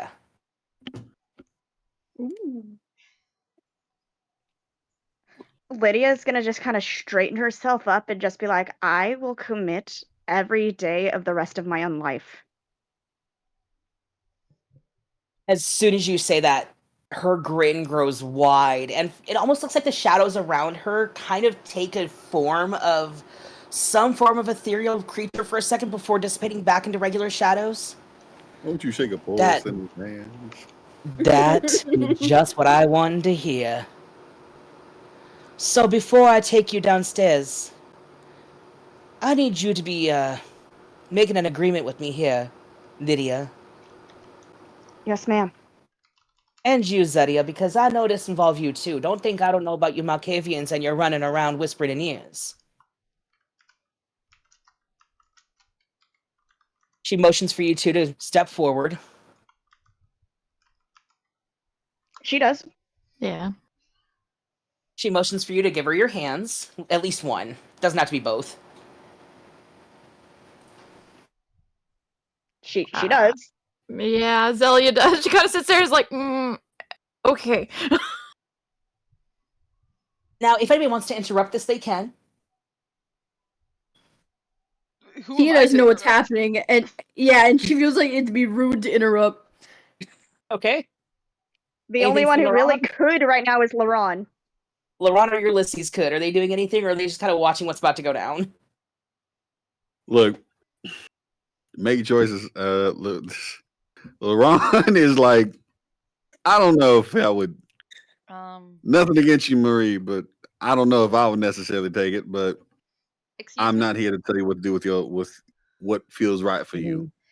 Edmund has common sense. Is there a way that he can tell what the fuck is about to happen?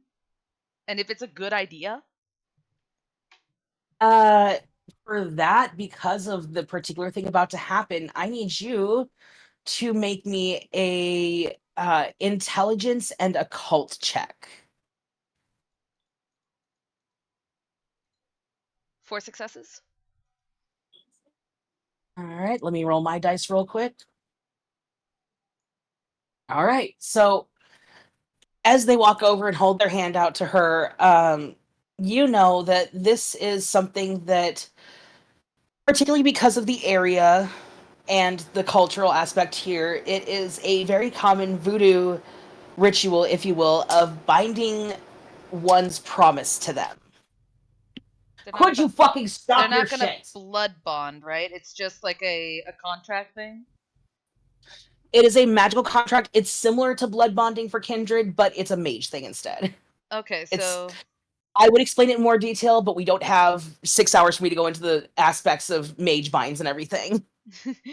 I believe some can Edmund, do. does it feel like it's a good idea? That is hard to tell because you can see that both Lydia and Zelia morally and emotionally feel like this is something they have to do to take care of whatever it was that followed them here from San Diego. So Edmund seeing this, Tia, you're next to them. You see him kind of like shift his weight a bit. And if he could sweat, you would swear there would be a bead of sweat going down his cheek. But you see him take a breath and just give like this look of whatever they do with their soul, with their undead souls, is their business. As he straightens up a bit and just kind of watches what happens. Understand the price. I would usually Ulysses, know are you, what you're into. are you doing anything to stop this, Ulysses, or are you just kind of watching? I don't know if I should make a move to stop this, because on the one hand, I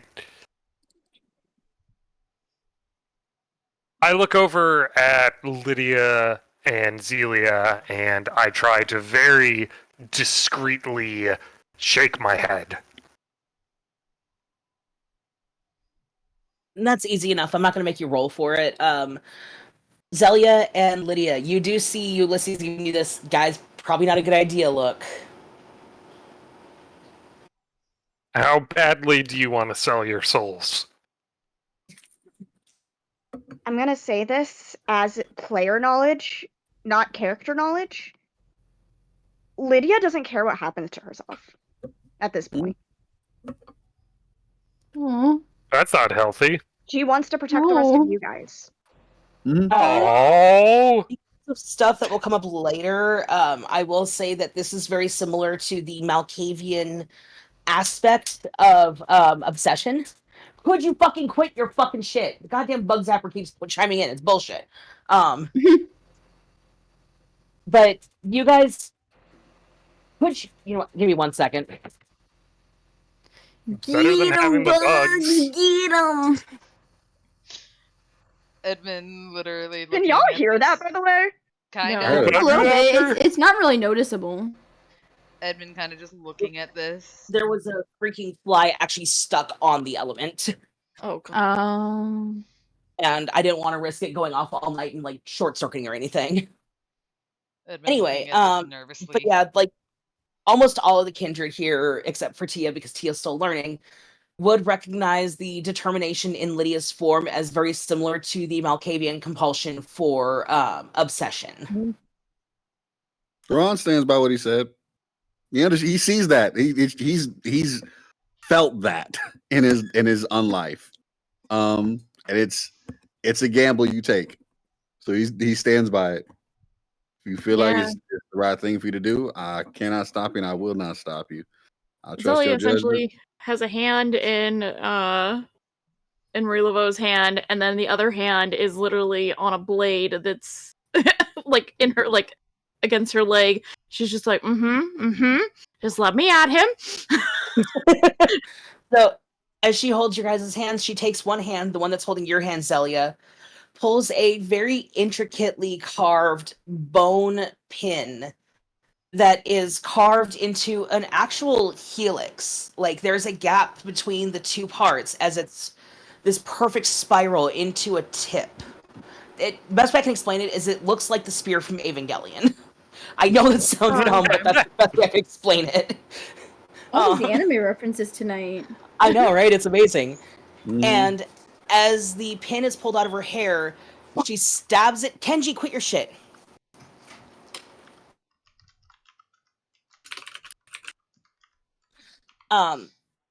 She stabs your finger, and then she stabs Lydia's finger, and instead of the blood drops rolling off of your skin like you're used to, especially after, adrenaline and feeding and such, the blood spirals into the air a little bit. And almost yin yang in a spiral above your two hands before she waves her hands over them. And the two blood droplets immediately solidify into these beautiful small rubies that then rest on two of the leaves of her earrings. And it is now that you realize every gem, the dozens of gems she has on her earrings, are all boons she has collected from kindred, werewolves, and everybody. And she has at least a dozen or two on these earrings. I wasn't nearly scared enough of this woman. There's a reason that Laron has not had to get a boon from her yet. I do not Yeah, take no, uncalculated risks. Lydia knows exactly what she's doing. And she's just going with it. Okay. So as soon as the gems are set in her earrings, she puts the pin back in her hair, smiles at everybody here, and goes, well, then let's go speak to our guest downstairs.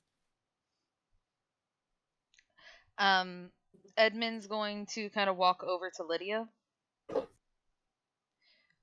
I am unsure if you have questions. Sorry, go ahead. Sorry, there's a lot of noise on this end. Just give us a few minutes. No, you're good. While that's happening, Tia's gonna lean over to Ulysses as they're all walking over, and she's like, "So, who are we going to see?" You're asking the wrong person in our little coterie, I'm afraid.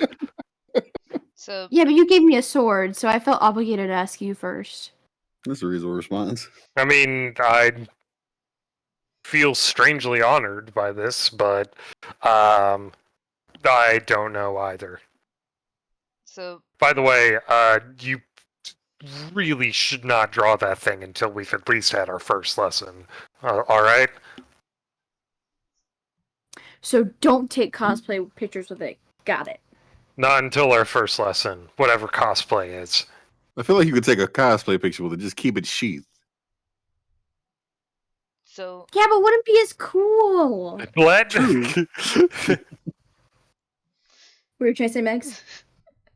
I'm dying right now. Sorry. Edmund walks over to Lydia and whispers to her. Hang on. Huh? Sorry. They're still not ready yet. Sorry, guys. 1 second. No, you're good. In that case, Tia's gonna then go over to Zelia, and she's like, "Okay, do you know who we're going to see?" A bitch. Something a little more, please. Sorry, had to talk with the roommates because the surprise dog sitting out of nowhere. It was just had to go over scheduling stuff with house stuff. Oh, okay. Yeah, no, Zelia's Okay, just then like, ignore my last message.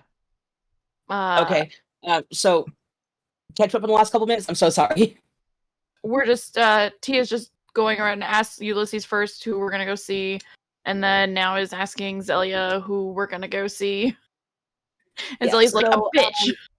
Laron, Edmund, and Ulysses would know of Sebastian LaCroix because we he haven't was a said prince. Nobody said his name yet. Yeah, no, nobody's actually said his name. Yeah. Yeah. We legit don't know. She said it back at the restaurant. Marie said it back at the No, restaurant. she didn't. Yeah, she No, did she not didn't. say his name. Oh. She's been hinting at it. I'll say she's been hinting at it, and Marie said it. That is my bad.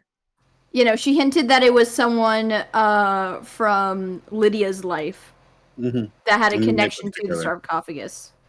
Okay, fair enough. In that case, forget everything I just said. So yeah, Marie is leading you guys down a very intricate, like, Dead by Daylight style staircase where it's like, a turn and then a turn and then a turn and then a turn into this very dimly lit with red glass candle holders that are emitting an eerie red light over the entire area. Edmund, as we're all going down this creepy fucking corridor, Cam, you know I don't like scary movies. Edmund's gonna lean over and whisper towards Lydia, "You know, I do not know how much you wish to speak with him, but if you need, I can tell when someone is lying. If you need, I can be a detective." She kind of like looks over and goes, "I don't think that's going to be a problem." Just remember, remember that whatever it is you need to talk to him about, whatever it is you plan to do, if this is the last time you're going to speak with him, get whatever information you can. Compulsion, your obsession. I have an obsession myself. Don't let it consume you or cloud your thoughts. You're smart, Lydia. Remember that. He wouldn't know about that. He No, because you had that look of obsession in your eye during the ritual. Oh, Yeah, so then never mind. Forget what I said. yeah, Edmund has his It's okay. own. I was just letting you know that was what they picked up on energy-wise, was that hint of obsession with whatever's going down. Yeah, when he incited to see if this was a good idea, there he incited that you had a you were like on a mission. So Edmund says, "I have an obsession with some things myself. Don't let it consume you, all right? You're smart, Lydia." She's just gonna kind of nod, but at the same time, like she has some things she needs to work out, and that's gonna happen like right now. Yep. The only thing he is saying is if you want any information out before you do what you do, don't let anger take control. Make sure you get all that you want before you do what you wish. Because this might be your last chance to ask any questions without being left in like constant wonder. She knows he can't speak though. Doesn't mean that he can't write. This is true. Maybe he learned sign language while he was in Marie Laveau's basement. All right, Ulysses. When I believe you described it as a dark basement with spooky red candles Yes. or red crystal candles glowing. Mm-hmm. Ulysses was just going to tell Ms. Laveau that she has an impeccable eye for decor. Well, thank you, Cher. I tend to like the mood lighting myself. Plus, red is such a wonderful color. Hides them stains that are just so hard to get out, you know?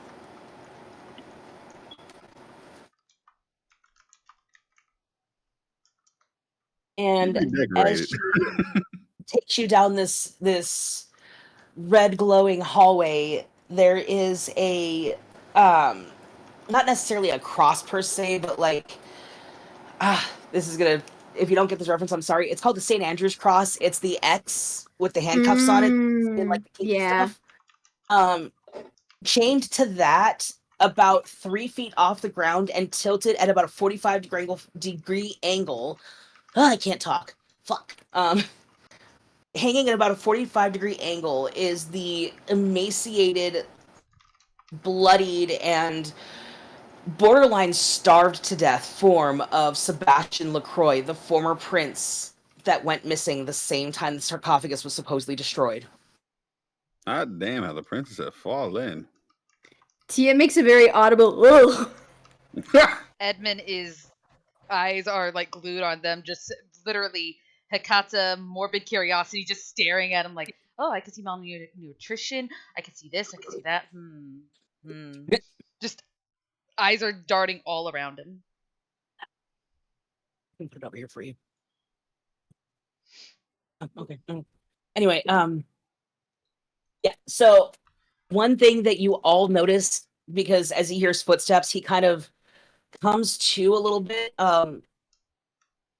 His eyes look kind of fogged over, like he's not all there anymore. And it looks like he goes to say something, but all that comes out is this sickly gargling sound as You guys can see he has absolutely none of his tongue left. And from where he's at, you can see that it was not surgically cut out. It was ripped out by brute force. Eyes sparkle. What's And wrong? upon Cat got closer your tongue? And upon closer investigation, you also notice what looks like a healed over Glasgow necktie. For the record,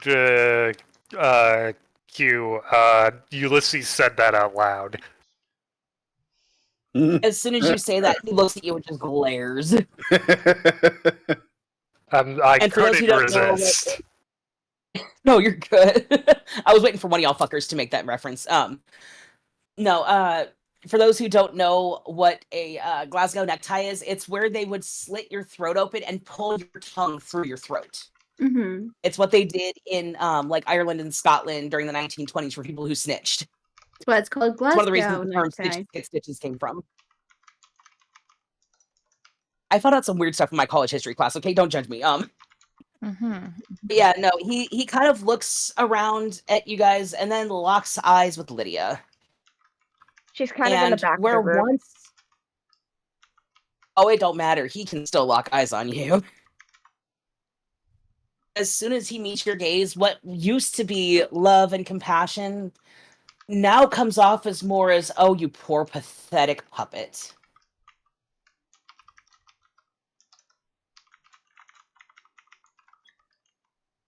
Oh, she is glaring hard. Marie smiles, looks at the crowd. Being that this ain't none of my politics, I just found him wandering my land, which means, as far as anybody knows, he got eaten by the gators out there. I will be taking my leave. The basement is yours to use. It is soundproofed, but all I ask is that you don't be leaving no mess when you be leaving here. Edmund looks towards Lydia and goes, "Do you wish to ask question? Do you wish for my assistance here, or are you all right?" She's gonna kind of straighten herself up and just, no. Then I shall take my leave for now. I have some things I would like to talk to Marie about if it is all right. Of course, Eddie boy. I would love to be chatting your ear off given the chance. I haven't had good company in a while. And he looks to everyone, looks to Tia, and goes, "If it is too much, step out of the room. You're not used to these kind of things, from what I am assuming." He gives a bow to everyone before turning around and walking away with Marie. As Marie leaves, she looks at Tia and gives her a nod. Well, I don't think you should be seeing what's about to go down. At the same time, it might be a good idea for you to see how politics are handled in your new universe here, Petit. Wait, so do we actually beat the shit out of each other? That's an What do you option. What do you think Laurent keeps me around for? I thought it was for your stellar conversation skills. My That too. conversation skills are terrible. He's better than he thinks. That's the joke. See, I didn't even pick up on that.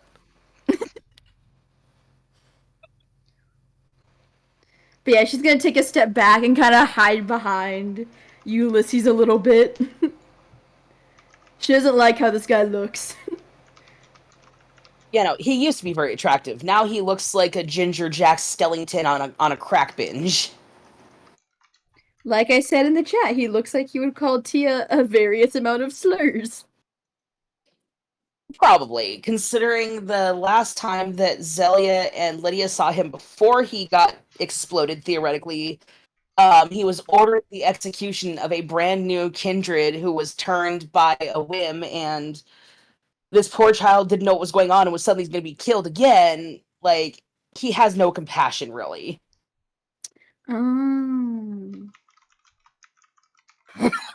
Yeah, no.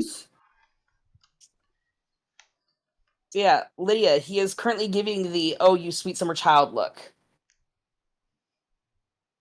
Zelia, you see this look and you know. Sorry, didn't mean to interrupt you. She is holding herself pretty damn well right now, by the way. She's like, I don't remember. Did he ever give you a blood bond? no. No? Okay. I couldn't remember because that was in our old notes that I don't have access to anymore. No, they were just fucking. Right, because there was that text of bitch, the dick can't be that good. Right. Now I remember. Yeah, no, there was never any blood bond. Thankfully. Good to know. So yes, how do you proceed? Yeah, she's gonna just stride up to him, eyes completely locked. She's gonna smack him as hard as she can across the fucking face. Okay, since you're actually putting your strength into it, make me a strength and brawl check. Give me like 2 seconds, I need to pull it back up. No, you're good. Zelia was walking up behind her, essentially the knife she Scary had dog was a privilege. butterfly knife, and was sitting there just like kind of flicking around, playing with it, and just like, yeah, no, I'll let her speak. I'll just I'll be sitting here Is it waiting. Strength and brawl. Strength and brawl, okay. Let me see how much that is. Yeah, so Zelia, as soon as you two walk up, for a second he looks at you and he has the audacity to look surprised that you're standing there with his ex-girlfriend, considering the deal that you two had. Yeah, seeing that surprised face, yeah, she just has a big smile. Well, one, she just has a big smile on her face because this is gonna be fun. But Yeah, because in his mind, you were reporting to him on the shit his girlfriend was doing behind his back. yeah. And, the others that were there too, because, oh, there's a new Hikata around, and now there's a Bruja and all this other shit. I don't trust this. Could you, go and be stealthy and report to me and shit? Yeah, that's 4 out of 5 successes.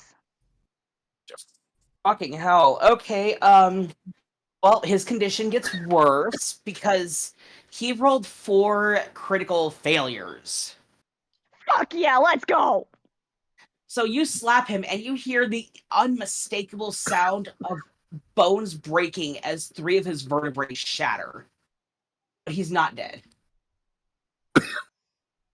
Everybody can hear that wonderful sound of bones breaking as he slaps him hard enough that even though he's undead, he's actually bleeding, and you can tell by the look of him he hasn't had a drink in a while. She slapped him hard enough to make him bleed out of fear. And he just kind of hangs there, like, he's not dead, but he definitely has a harder time holding up his neck now. Yeah, no, she's going to grab him by the fucking face and make him look at her. Good, because his neck is broken and he can't lift his head.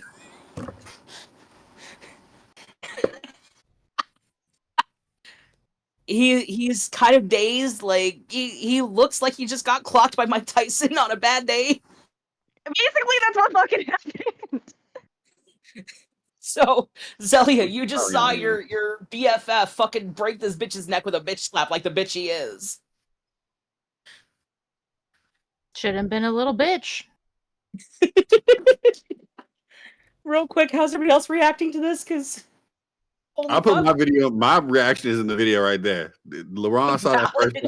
That's exactly it. He's like, yo, come on, you can do better than that. Smack your goddamn daddy. Ow. Ulysses is kind of pushing Tia behind him protectively. I say it's not the smacking that gets her; it's the sound of the vertebrae snapping that she kind of winces a little bit. Ulysses is also like, say the word, and we can get out of here. No, I'm all for watching a fascist get his ass beat. All right. So, welcome to vampirism. Yeah, pretty much. This is it. This is literally vampire politics. She makes it, or you beat the fuck out of each other. Yeah, pretty much. Yeah, like she's making him look at her right now. Real quick, Edmund. Damn it. Do you have on your disciplines and stuff, do you have the ability to heal other kindred, or is it yourself? I don't think Edmund has the ability to heal. I think that was Octavia. Oh shit, that's right, that was Octavia, because she saved Nick because Edmund couldn't. Yeah, Edmund Sorry, I was just checking something, Lydia, for the sake I of can story. I was dissolve just trying to double corpses check of something. non-kindreds. Okay, I was just asking because for the sake of the story, I was going to say if you wanted to, you could regrow his tongue so Lydia could Oh no, I'm ask gone. him questions. I'm Yeah, sorry, he's I moving will- upstairs. I was just throwing it out there just in case for the sake of story. I was just trying to cover all the bases. Yeah, I Can just you give him some paper TFO'd to write with? with Marie. Oh, right. Sorry. There's a lot going on right now. No, you're good. In that case, I will say that Lydia, given your previous connection with him, he can not super efficiently, but telepathically project some answers into your head, given that you guys had such a close bond. Sorry, I was not trying to interrupt you. I was trying to figure out how I can get him to communicate with you, and I needed to cover that before the thought slipped my mind. I'm sorry.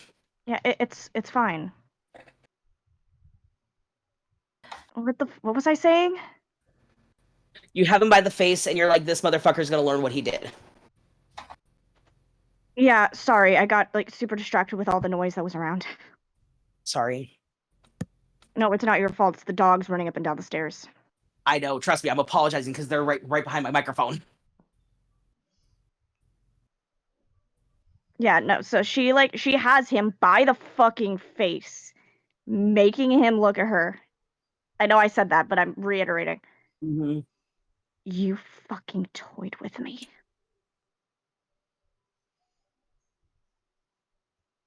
He's just still kind of dazed and trying to make eye contact, but Look at me.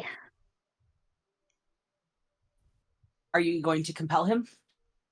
Oh, absolutely. Okay, let's do. Excuse me, I have to remember how to do a compulsion check here. Give me 1 second.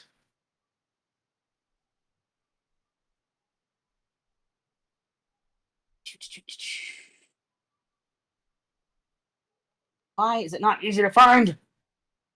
Damn it. Go ahead and make me an intimidation and resolve check. Because I'm guessing you're not doing this nicely. Okay.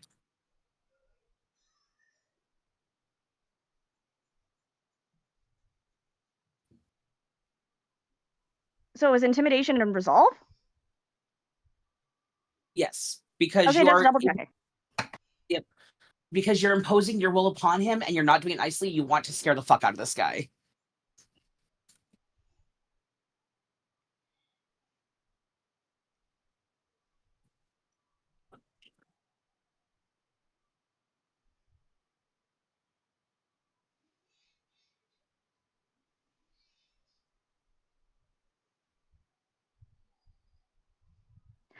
Six successes on 4 die. What the fuck? Okay, I'm not even gonna bother rolling God since damn. the girl only has 3 dice to roll against. That's not happening. Jesus. Motherfucker about to die. I'm actually feeling bad for my villains here. Thank you. Fuck. So yeah, no, Look at me. you managed to break through the bitch slap of the century induced brain fog and managed to get him to lock his eyes on you.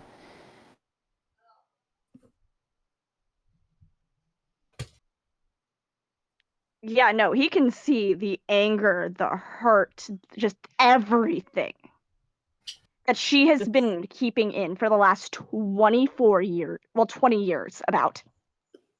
Give or take a couple of years. Yeah. After a while, it all kind of blends into one. No,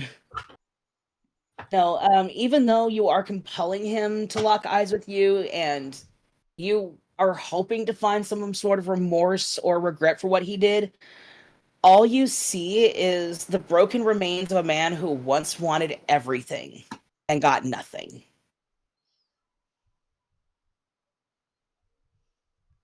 And this is the thanks I get. Sorry. Yeah, she's just kind of like staring at him. She's just like, you know? And this is something that the rest of you have never seen before. She kind of like drops his, just like drops her grip, puts her hand on her hip and straightens it. You know, you could have had everything. But look at you now. You have nothing. And she kind of turns and goes up the stairs. As you're turning to leave, you hear in your mind, you are just a stepping stone. There was She hundreds stops like in her you. tracks.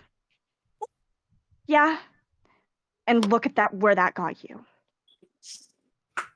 Look at where you are, and look at me. You're still hiding.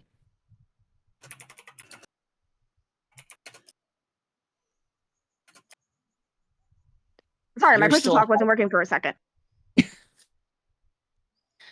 I will say, given the magic aura in this room, everybody can hear it. Oh, if that's the case, yeah, no, Zelia's she's gonna cut off his big toe. He Hiding? doesn't even flinch. Oh, can I just get him dead in the chest, square in the chest, hard as shit? You could do whatever the That is fuck up to you want. Lydia. Lily, you She's let just me like- know. If I can't hit him, you tell me. She's just like standing there. Again, this is an energy that not even Zelia has ever seen from her. Yeah, no. For those who know Lydia and have gotten to know her over the past couple of days, Lydia is a businesswoman. She is very put together, very thought out. Everything is logical. This is not the Lydia y'all know and sometimes fear, but always love. Sound like him disrespecting her like that. And Sebastian, as you respond, Lydia, he looks at your group, unflinching as Zelia cuts off his toe, like, doesn't even seem to notice that it's gone. And just kind of, there's like a wet, choking sound that after a second you realize is laughter. But it sounds like somebody drowning in their own blood. And he projects with his mind into what he assumes is only Lydia's, because he doesn't know that everybody can hear this. He doesn't know what's going on. He's fucking stupid. Just, I see you're still picking up broken toys because nobody wants to play with you. Oh, Yeah, what do you call me? What do you call me? I'm hitting him. I'm hitting him. I swear to No, God. I I'm was like hitting him. hearing that.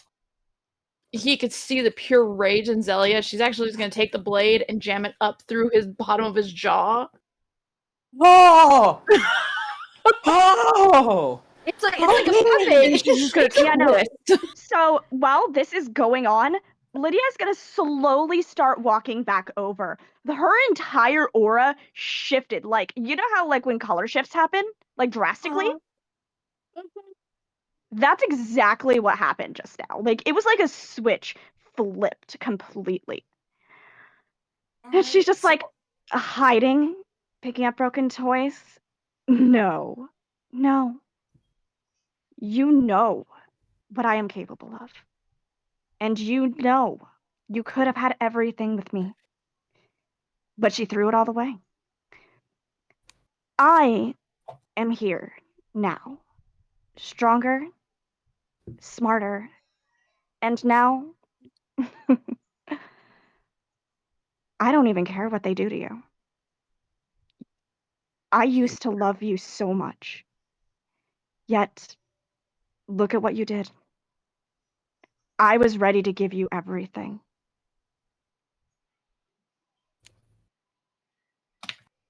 As you say this, real quick, Zelia, roll me a strength and melee roll to see how well you can jam the blade up through his jaw. While you roll that, once again, thoughts projected. I never needed anything from you. I kept you around because I was bored. Ooh, Little let me girls hit him. like you It's- who live in a fairy tale world of romance and love and princes and white knights. Every single thing that you think you have is gonna come crashing down. And we're gonna go really quick into the chat here. Real quick. So first up, LaRon, you had your hand raised first because this is a lot of shit about to go down. dead center in the chest. Fucking blasting his shit as Do it, do hard it, do it, do it, do it. Okay, so Just to be go ahead clear, and roll me a strength and brawl for that. so real quick, just so you know, LaRon has lethal body. He's got Wrecker, and he's got Prowess. Okay, yeah. So roll all the things. My rolls are in. Lethal Body just means I can tear through and break bones with bare fingers. So he doesn't even have his gut knuckles on. Exert extreme uncontrolled force on an immovable object to shatter it. Yep, And Prowess you're adds good. half strength melee damage. Okay. So, fuck yeah. Yeah, go ahead What's and more roll like it. strength, melee, and brawl? Strength, melee, and brawl because of the fact that you're adding your other stuff to it. While you do that, Tio, what are you doing? So she's gathered that this guy was pretty connected with whatever the fuck is going on here. And so after Zelia rips the knife out of his jaw, Well, she's not ripping it out. She's leaving it. Oh, she's leaving it? Yeah. She's gonna grab his hair and like lift his head up. Also, just in case Ulysses wants to, or Laurent wants to punch him in the face, she's holding it up for them, all ladylike. But she's gonna hold it up, so she's kind of looking at him in the eyes, and she kind of tilts her head curiously, and she's like, I wonder if you think he knows why people are after me? Do you know why people are after me? He looks at you while this is all going down and doesn't even bother answering your question and just laughs. Again, that disgusting choking noise. Looks back at Lydia and projects out, wow, what happened to the other kid you adopted? Did she already kick the bucket? You must be a shitty mother. Yeah, Tia's gonna grab his bottom jaw, and then like a muppet, she's gonna start going, I think what he meant to say is, I'm so sorry for being a little small dick bitch boy. Why did I imagine her doing that with a knife, with jam in there, and then like making him talk? Well, she is with the knife, and then like shoves his head back into the back of the St. Andrew's cross. So, Ulysses, what's going on while they're doing this? What are you doing? I was gonna have a serious character moment of trying to reassure Lydia, but now I'm. All right, Ulysses. Join us beating his ass. Ulysses is just like Lydia. He's just saying whatever he hopes will hurt you because he knows he has nothing left.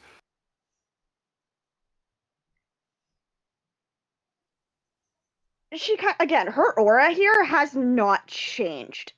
She looks back at Ulysses and she gives him a smirk. Like, this is not the usual behavior you guys see from her. Right. And she's just like, oh, he thinks it's like, oh, if he thinks the words can hurt me right now, he's sorely mistaken. Yeah, good for you.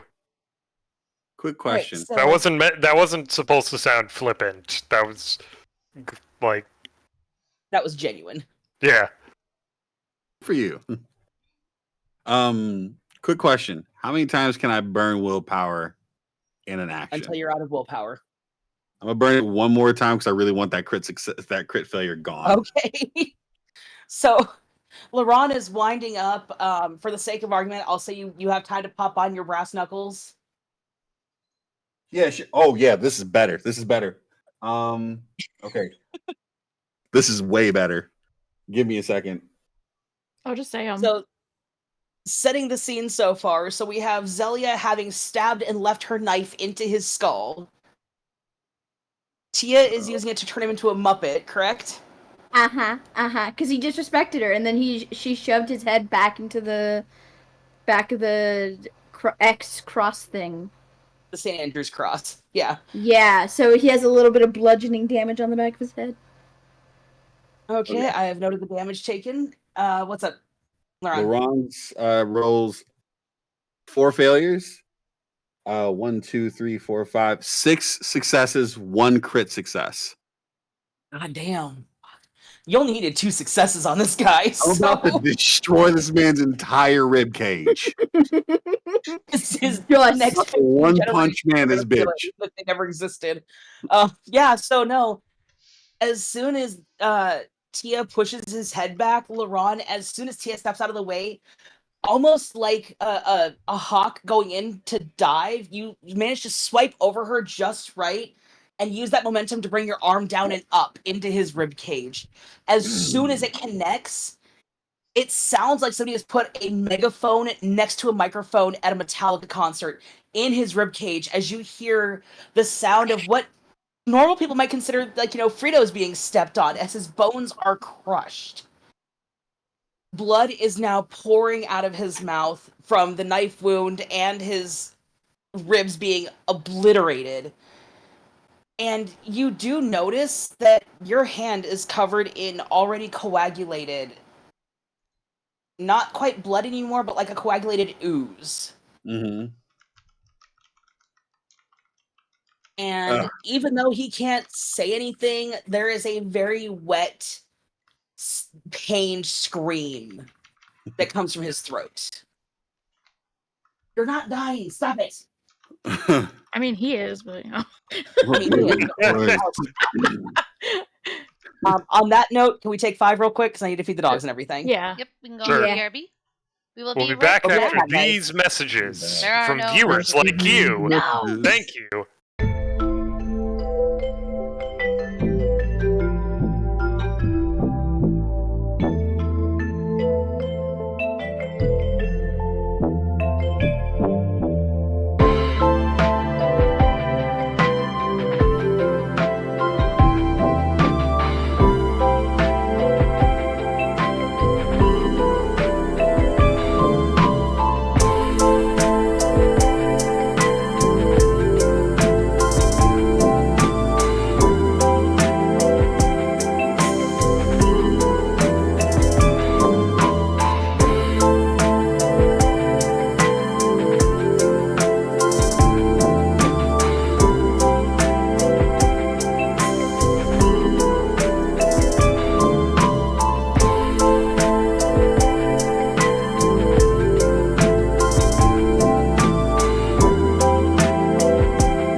are back.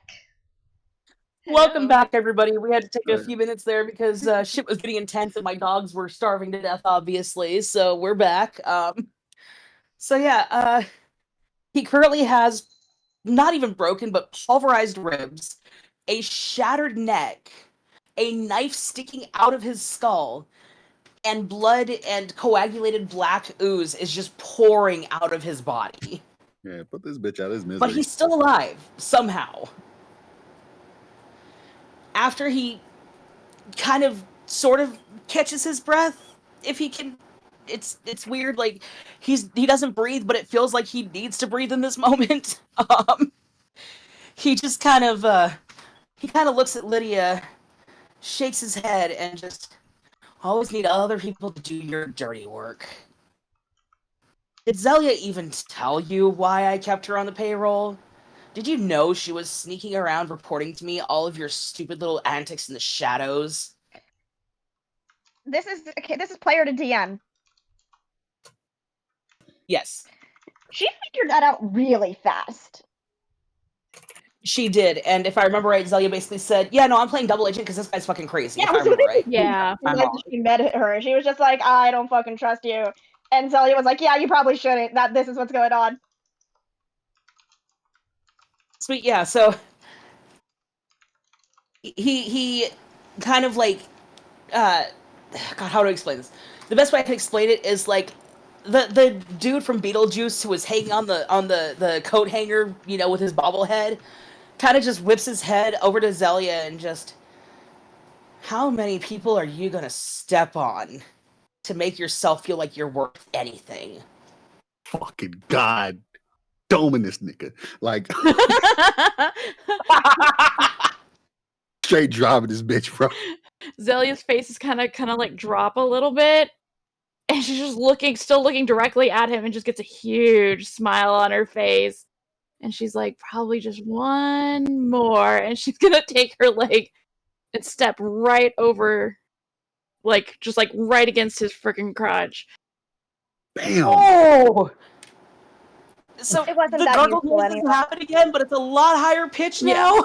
Yeah, and she kind of like leans in against it too, because like of course this is like a kick almost kind of, and so she like leans up in. against him, With the heel. grabs the knife from his freaking head and holds it up. And So- she's like, but I do have some questions for you. I will say that given your intensity during this and how damaged she already is, I rolled 6 dice and they're 5 bestial failures. Like 5 actual crit failures, 4 dots, not 2. So it doesn't matter what I And roll. Yeah. you feel both of his testicles just pop like water balloons as you push Oh my down. God. Fuck. I love that feeling underneath my feet.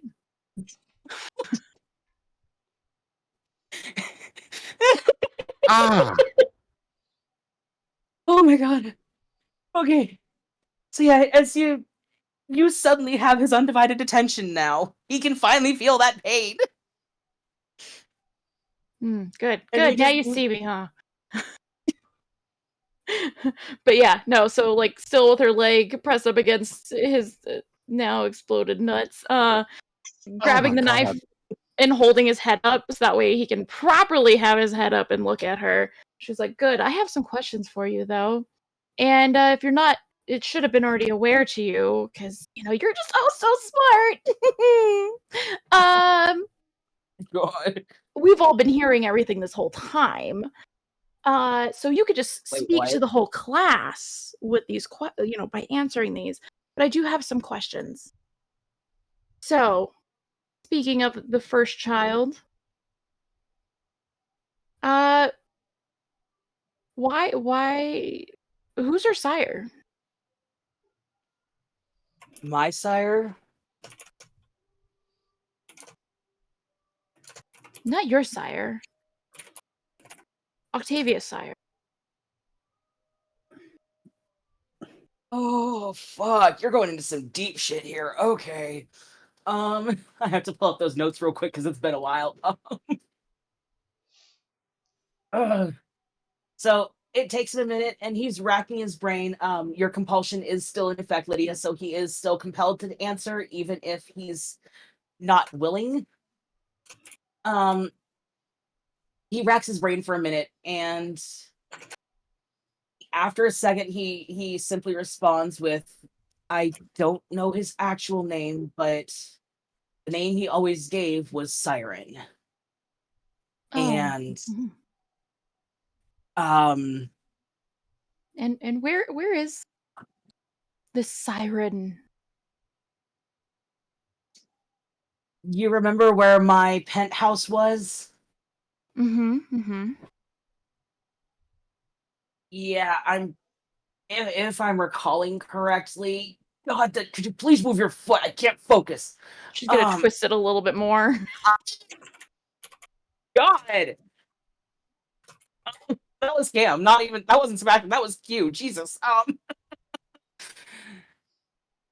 He does let out another gargle, a high pitched moan of pain. None That of was this is fun. wonderful. This is not what he agreed to. There's no safe word. What the fuck? And just no. He's dead. He's dead. He came to visit me that night, and my Lysandra kind of fucked him up. Cut his head off. It was bad. Ow. Are you sure about that? 'Cause someone might have said that he's alive. No. Last I checked, he's dead. If he's alive, I don't know. Mm-hmm, mm-hmm. So then she's gonna kind of let her foot up a little bit. And why? What did you want from Octavia? What was her purpose? I'm back. Like, why did you keep her alive? I was trying. It's because of fucking Nines, okay? Nines would have started a war over the whole thing, and given everything, I couldn't risk it, and do you know how hard it is to move a sarcophagus the size of a fucking limousine when people are looking at you and hunting you down, trying to figure out what's going on? Mm. Mm-hmm. Mm-hmm. That's good to know. Actually, speaking of the sarcophagus, do you know where the fuck it is? It's exploded. It broke. It shattered. Okay, good to know. She's gonna bring her foot completely off, Ugh. let go of the knife, so his head drops back down. And then she's gonna. Did any of them bring a steak or anything? I want to go grab one I and was start gonna say making there it. should be one down here. I I can was just gonna cut say, his you head guys off. look around, and like, since you guys have been so focused on Sebastian this entire time, you didn't notice that there was a table of tools laid out by Marie for you guys, including like rusty pliers, bolt cutters that are obviously used only for their intended purpose, Mm-hmm. and Totally. some very intricately carved stakes, not out of wood, but out of very, very, very old werewolf bone. Ooh, And the Cool. markings carved vicious. into them, the markings carved into these bone stakes, it's hard to translate because you're not very, you know, educated in the ways of the mage, but you get the sense that these are meant to fuck this fucker up for good. Yeah, Lydia's gonna go over to that table. You want him Yeah, safe? you have the option of there's a pair of very large, scary, rusted bolt cutters. Oh no. There's some rusted needle nose pliers, some roasted monkey wrenches. You know There's a couple. exactly what I'm going for. Fair, but I'm also putting this out there for the flavor text. Okay. There are a couple rows of piano wire. And to top it all off, there is, with a set of gloves included, a roll of razor wire. Marie is Jesus. not fucking around. Oh, fun. Was it Ulysses? I said Jesus. Oh, yeah.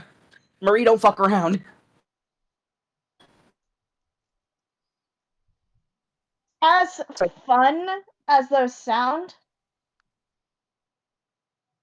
and as much as I want him to suffer, yeah, no, I'm picking up one of those steaks made out of the werewolf bone. All right. You pick up the steak, and it feels like it's humming in your hand. It's almost like a comforting song in the back of your mind. Yeah, like, so she's gonna, like, it's just really hard to explain, but I'm gonna do my best. Like, you know how, like, when, like, just the head roll, like, just the back? Mm-hmm. And she's gonna just start, like, giggling a little bit.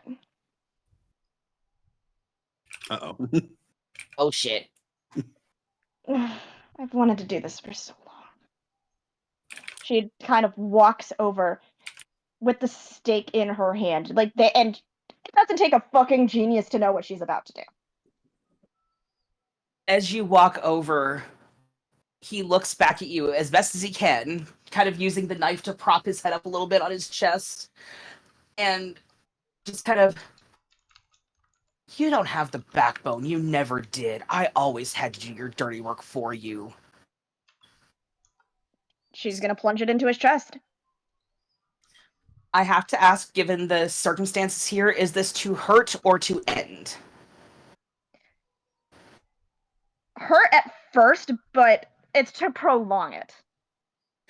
Okay, so you do manage to plunge the blade, well, the bone, into his chest. There's another gurgling, drowning sound of pain. But he's still alive, but he's very much in agony. Good. She wants it that way. Once again, his thoughts project and just, is this really all you're good for? Throwing a temper tantrum when you don't get your way? What's that going to teach to the little shit over there? And he's talking about Tia. It's very obvious who he's talking about. There's a hand up. Laron? Question. Answer. Would I need to put another stake in him in order to make him die, or could I just press the current stake in him harder and he die? So because of the runes carved on the bone, this one, the runes have been shifted to only inflict pain, not death. Cool. Awesome. So in order to end him, you would have to pick up another one of the bones and put the intent of permadeath into it. Dead ass doing Yeah, that. because like Lydia wants him to suffer in the last moments of his unlife. As you flip him off and stick your tongue out at him, Tia, he manages a demonic-sounding hiss, and he thinks directly at you. Oh, please, I've dealt with maggots that were scarier than you. I'm gonna kill this motherfucker. And like you guys can see, he is in agony right now. He's trying to play it off, but he is genuinely in agony. I would Lydia like to knows go. that he is, and she is living for his pain.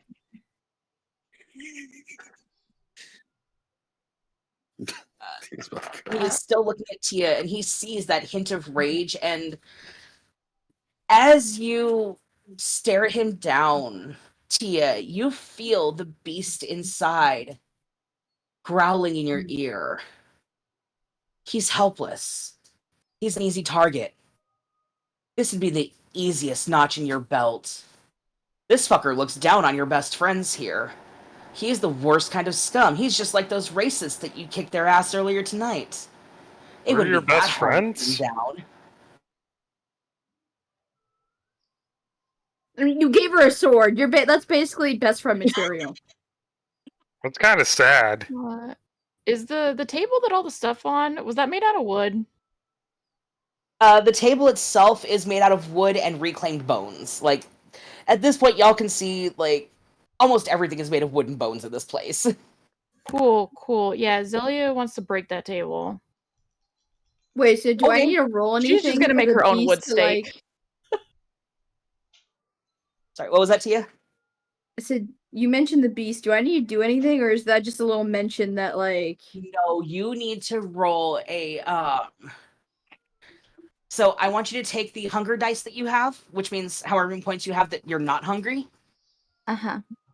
and roll it with your humanity, with how many humanity dots you have. Alright, so I have 0 hunger. So you would do 5 dice then. Okay. And then how much humanity do you have? 7. So 12 dice? Yes. That's a shit ton of dice. For you, Zelia, to make a wooden stake out of the table, just make me a real quick, let's do strength and streetwise, because you're using an improvised weapon. While they are doing that, what is up, Laurent? I was just gonna grab one of the stakes off the table and stab him, kill him. Leave it to Zelia and Lydia. No, Lydia is dead ass Wait. allowing him to do this. I thought you said the only Has stakes she were been- were has she hunger. verbally said Pardon that? me, I didn't realize. Wait, was Ellie about to stab him too? Yeah, Zelia's breaking off a piece of the table to make a wooden Oh stake. shit! If Zelia wants to stab him, Laurent will let Zelia stab him. Wait, He was just are about to fucking there- go in. Wait, are there already stakes there? I thought there Yeah, was there's just probably Yeah, 2 more so bone there- stakes. There are bone stakes carved out of werewolf bone with runes carved in them that mold to the wielder's intent. Oh, okay. Then I Because don't need to Lydia- break a table, but I got no successes anyway, so We'll say you got frustrated and grabbed one of the bones instead. You're just like, oh yeah, duh, work smarter, not harder. Yeah. or she tried to break it, it failed, and then she's like, "Shit, fine, I'll just take one of these." I'm gonna do this, but I'm not gonna like it. Real Because quick. Yeah. Oh, sorry. because Lydia wanted him to suffer, not die yet until he suffered. That's why it only hurt him. Yeah, so the way that the stakes work is they have runes carved in them that will then inflict power into its target that is based off of the will of the wielder. So because Lydia was thinking he needs to suffer, the runes molded to cause him as much pain as physically possible without killing him. Tia, with your successes, you can absolutely do the thing. Oh, I there wasn't a thing that was planned. I just wanted to like. Oh, right, you were rolling the hunger thing. I have to check my. Sorry, I promise I'm a professional. I'm a professional hot mess. Are you really I believe you. professionally unprofessional? Professionally unprofessional. We need to make that a sticker for the channel. Okay, yeah. So you do gain 2 hunger, Damn it. and the beast inside of you is telling you, "Oh, come on! You haven't tried vampire blood yet. It can't be that different from human blood, right?" Ooh. Whether or not you act on your hunger is your choice, but you are not at a point where you fairly need to feed yet. Who's closest to her right now? I think believe she was standing Ulysses. behind Ulysses, correct? Or did she go back? No, because initially, did she go back behind him? No, not when she made bitch boy a Muppet. Oh, okay, then it would be Lydia or Laurent Or Zelia. or Zelia. I will let Corgi dealer Uh, choose. Corgi over there, don't put me into this. What's the question? Oh, I just Who is asking she who was closest near to? her. Alright, well, I'm just saying Lydia and Laurent then. Alright. You hear her jaw kind of like cracking, and she starts salivating as she's staring at the broken body of this man. I don't think eating vampire blood is a good. Well, no, I guess you could. You kind of fucked It's up. actually a process called diablerizing, and it's how you get feral vampires. Yeah, we Yeah, probably you wanna know the stop fucker this. that was That's in our the first basement? Yeah, that's what happened to him.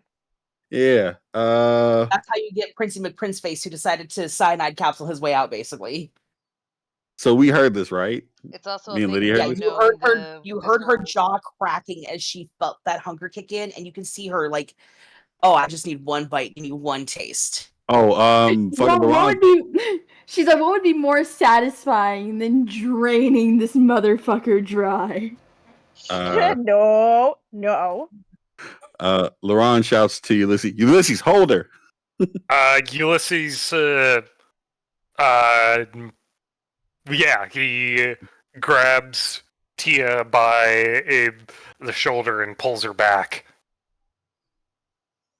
I will say, Tia, it's enough to snap you out of your moment of hunger. Okay. Yeah, But she you kind still of like. hold on to those 2 hunger points. Yeah, she kind of shakes her head. She's like, huh? You don't want to go down that road. Wait, is it bad to like drink from each other? That sounded weird. I meant. Well, one way or another, it doesn't turn out well. Vampires that cannibalize other vampires tend to go a little bit wild and lose their sanity. We call those ones feral. That prince we had to deal with was more or less at that point, well beyond it, if anything. Got it. I think I'm gonna go upstairs before I make any more bad decisions. Probably for the Fuck best. you. With Fuck that, you, Nepo baby. And she's like one last middle finger to Sebastian before like going up the stairs. at the risk of incurring any innuendos, let me go show you how to polish your sword. Yeah, I figured that would be the response. Come on. So you guys are Funny going man. upstairs then? Yeah. Yeah. Right. So y'all head upstairs to go join Edmund and Marie. We will touch base on that here in a moment. Real quick, Laron, Lydia, and Zalia.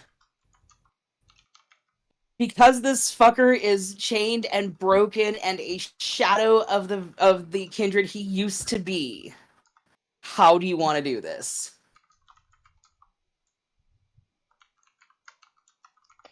Lydia's actually going to take a step back. All He doesn't right. feel like his blood is worth being on her hands. Totally valid. Uh, Laron and Zelia, you both picked up one of the stakes, correct? If Zelia grabbed it, Laurent probably didn't. Okay. yeah, no, Zelia couldn't break table, so she should grab one of the stakes instead. Yeah, I was gonna take it, and place it over his chest and look over at Laurent with a big old smile and be like, "Do you want to do the honors of pushing it in?" Whoo! I don't get many opportunities to punish someone such as this man himself. Former. You don't have the fucking balls. You want to do it. Laurent cracks his neck for a moment and just like grabs the stake and like just places it on his chest. He doesn't push it in, he just holds it there. He's like, listen here, sir. I want you to know that these lovely ladies behind me deserve your utmost respect for everything that they've been through and everything you put them through, and that they've come out better for that. You will not sit here and disrespect them nor anyone else in my party. Not only because that's just not how I'm letting people walk around this place, but also because you'll be dead soon, and it's going to be by my hand. Peace be on you, my friend. Before I would say before he puts it in, Zelia's also gonna like kind of like laugh and look down towards his balls and be like, no, it's you without the balls. God, rub some salt in the wound, why don't you? She would. There is salt on the table. Just throw some salt on those balls. It's fine. Ron like holds up the stake and just like punches it straight into the chest. Intent to kill. Like as he's winding back, Sebastian pipes off with one last comment. You think I'm bad? Wait till you see what comes after me. And as soon as he says that, the stake is basically shot through his chest. And because you, Lydia, and Zelia all have the intent of this fucker's dying, there is a almost animalistic scream that tears through the basement and echoes into the rooms upstairs. You're pretty sure it can be heard outside, followed by the now collapsed chest cavity smoking before it bursts into embers, and the ashes that were once Sebastian LaCroix fall to the ground. I need you guys to make a saving throw here for me because there is fire. Ooh, fun. I like fire. So we are going to have you guys go ahead and make a composure and resolve check.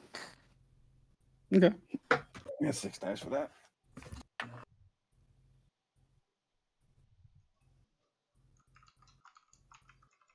Three successes. You're fine. Come on, come on.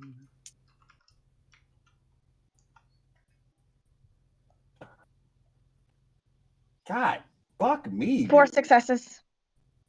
You're fine. This is hot bullshit. So that's 1 crit fail, 2 successes, 2 failures.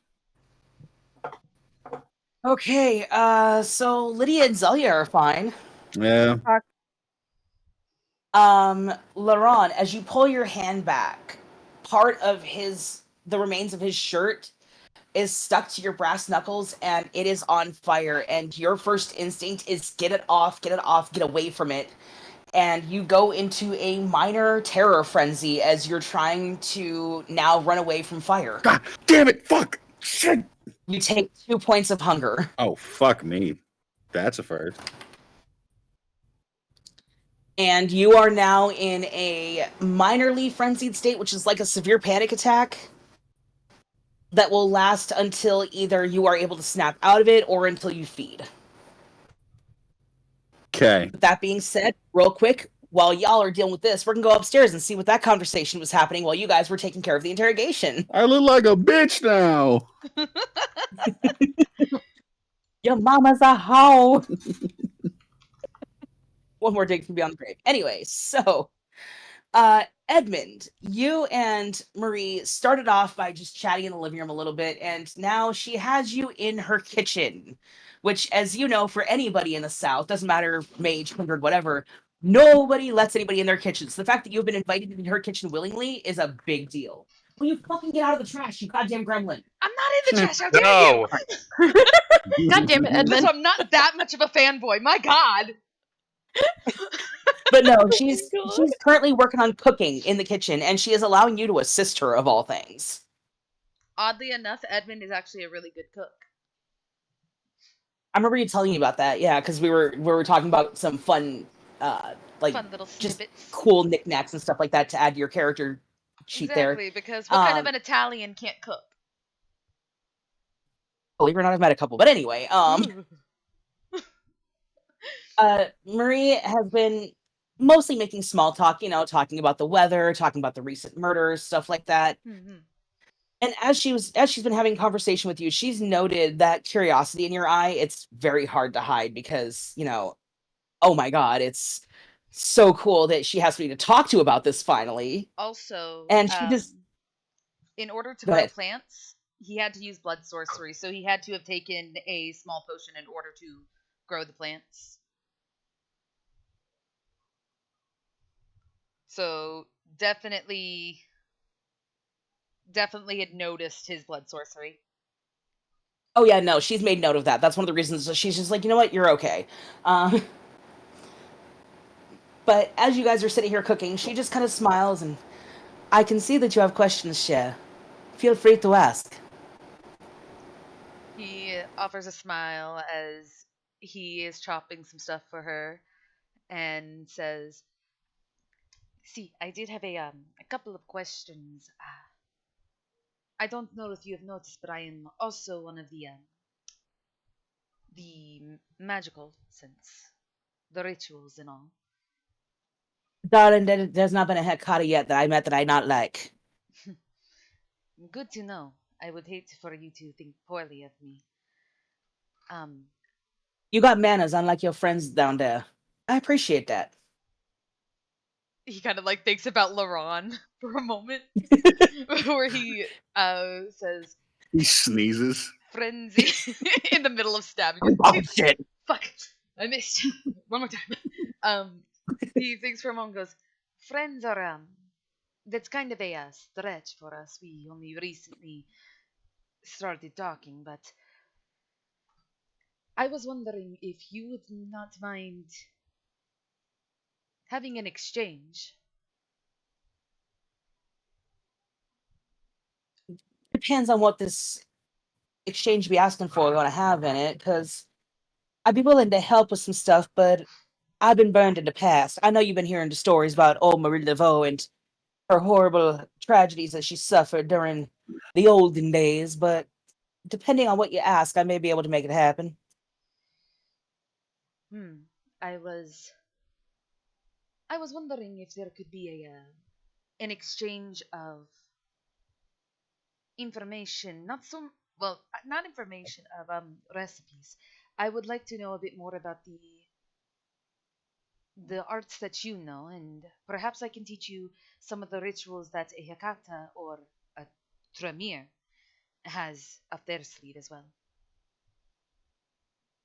She pauses for a moment. She's stirring what's starting to smell like a really nice, spicy, garlicky gumbo. And she just kind of smiles as she's stirring and pondering things and just, I not be adding much in the way of the kindred arts to my collection lately. Perhaps we could be of some benefit to each other. Tell you what, I will make you a deal, and don't worry, it's not going to be as scary as the one that the other two took. I don't allow violence in my house unless it's properly warranted, and trust me, the stories that boy told, it was warranted. But I will say this.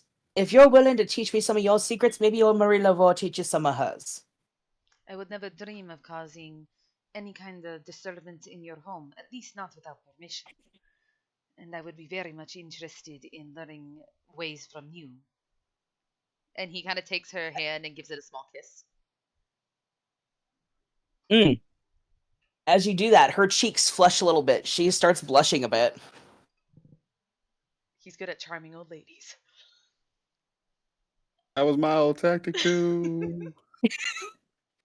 I not be meeting one of your kind that has charms like this before. Not one that appreciates the same level of the macabre that I seem to enjoy. That's it's a little warm in here. I gotta crack open a window. And she goes over and opens a window over the sink, lets the cool evening humid air in. She's trying to play it off as, it's a little warm in here from cooking, but Edmund's got her a little bothered. He smiles as he says, "See, the meal that you are preparing smells absolutely intoxicating." Her cheeks blush a little bit brighter. Just, I not say this to nobody. And with the window open, I will say those of you outside do hear this conversation, but because of the timing, do not interject. She just smiles, and this is gonna make Laurent a little jealous because she just reaches over, brushes a piece of hair behind Edmund's ear, and goes, "I not do this often, but come by and I teach you free of charge." He thinks for a moment on that. She's 100% not talking about like anything other than magic, right? Absolutely. Okay, because Edmund we gives do a pick smile. up that she is in fact interested, but she's not going to cross that line if you're not comfortable with it. Okay. Edmund offers a smile as he says, "It would be my honor to learn from you.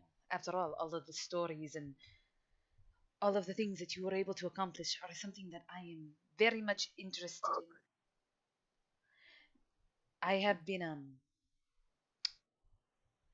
been interested in learning the ways of necromancy, especially. Man after my own heart. A heart that would be extremely difficult to get from anyone." Bro, if you're trying to sweep her off your feet, she is like 5 feet off the ground right now. No, he's just trying to be charming. He's not interested sexually right now. Oh no, this Boy's is not demisexual as fuck. This is nothing sexual. Like, You can tell These from are the related. conversation she's attracted to intelligence. And the fact that you're willing to learn and actually listen to her is what has her actually swooning right now. He smiles at her and says, and if at any point you feel that you need to learn some more blood sorcery, especially, and he once again pulls out a small vial and drinks it before holding his hand out towards the window, and a small plant grows through it, and it's fresh herbs. As he pulls it off and hands it to her, I have a This greenhouse. motherfucker. I have a greenhouse filled with many different things.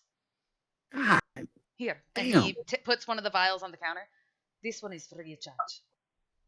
Yo, I want to sleep with Evan. Fuck it. Hugh, the game master, is flustered. Fuck! Hey, sexual for good. the win. So you hand her the herbs, and to her, honestly, this is more flattering than being given flowers or anything like that. She very carefully tucks the herb into her hair, which now that she's taken her hair up off, that she's at home, she has these gorgeous, thick, woven dreadlocks hanging down to her waist. There's like golden wire and beautiful feathers and stones embedded into her dreadlocks, and she takes the herbs and tucks them right above a really, really delicate gold filigree snake pin that is sitting in her hair, and she tucks it into that. It seems we have struck a bargain. I gotta say, I'm not being impressed by nobody lately, and my door's always open to you, Edmund. And this is the first time she's called you by your name. He smiles and says, you may call me Eddie. If you wish. They both roll off the tongue, but there's something more sophisticated about Edmund that I seem to like a little better. And what would you like me to call you? Mommy. Damn it. No, she just kind of chuckles, and normally I prefer to go by Miss Laveau or Madame, but I like you. You can call me Marie. Si. And gracias, Marie Bella. She reaches into her shirt, pulls out a business card, and hands it to you. It's got her phone number on it. He takes it. He's already given her a business card. And then he kind of like looks towards the window and sees everyone outside, freaking LeRon panicking and stuff, and he's just like, oh. Yeah, no. About that time is when you notice LeRon is in like panic attack mode. There's something smoldering on his hand. I do not There's the associate smell with him. of burning vampire from downstairs. And yeah, you heard the scream, but you just kind of tuned it out because like that's not my monkey, not my circus. Real quick, Ulysses, you had your hand up. So at this point, Ulysses just happens to walk into the kitchen with Tia going, now you see the importance of polishing a sword is oh. You see Edmund standing there. Marie is putting like the herbs in her hair, and Edmund. You see Edmund's head is out the window looking at that. He stands up and goes, "I do not associate with that one." That acquaintances at best. I would say Tia was genuinely like writing down notes and like doing a motion like polishing a sword. She's like, okay, should I twist my hand or is it just the up and down? Oh my god. She's like, and what? She's like, and should I use microfiber or will any cloth just work? Not the cloth. So I want to encourage microfiber, but I once but honestly, I once polished my sword using a dead rebel's jacket, so really anything will work. That sounds really badass. Hi, Ed. It's like, can Zelia walk up out of the Hi, basement Miss right behind us and saying LeBeau. this? I will say that you walk up just in time to hear the comment about I polish my sword of the rebel's jacket. Yeah, Zelia's gonna like look up and like initially she was coming up for a mop and bucket. She hears that and she's like, yeah, no, they prefer when you use your mouth. Oh, come on. If you think this is an innuendo, Zelia, then you clearly don't know me very well by now.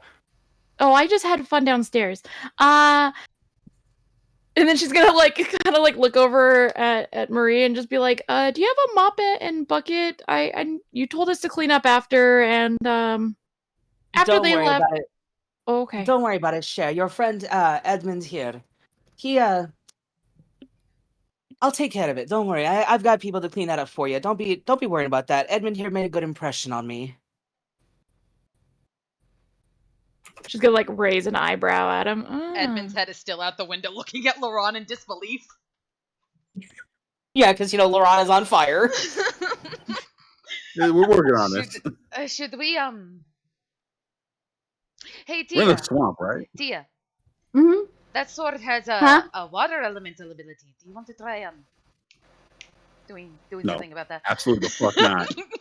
Can I?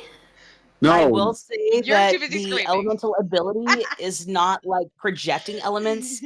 It coats the blade in the element, so in order for the water to have effect, you would have to actually cut Laurent's hand off. No. Just coat it in Aw. and then just beat him in the head with it like a bat. It's fine. Do not beat Laurent in the head with a bat! It's a You know, water Ti- bat. Not with, Tia, not with the racist Tia sword. finally clocks that Laurent is having like a panic attack. And she's like, "Oh, I'm not gonna hit him in the head with a sword because of a panic attack. Hold on, I took first aid. I took a class for this. I'm certified." Give it your best shot. Well, I mean, it's mainly for humans, but I feel like it works the same with kindred.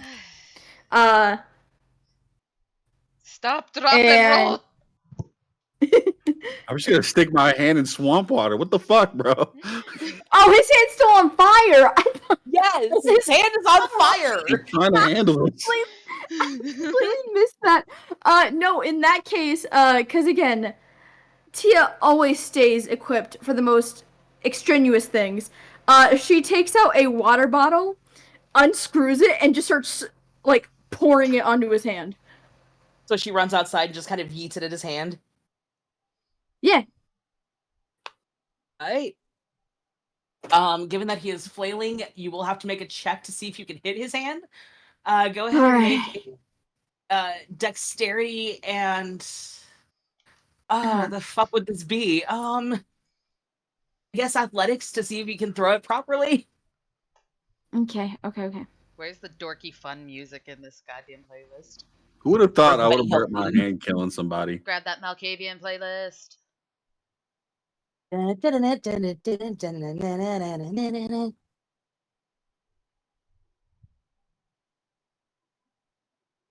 My dice roller's being slow. All right.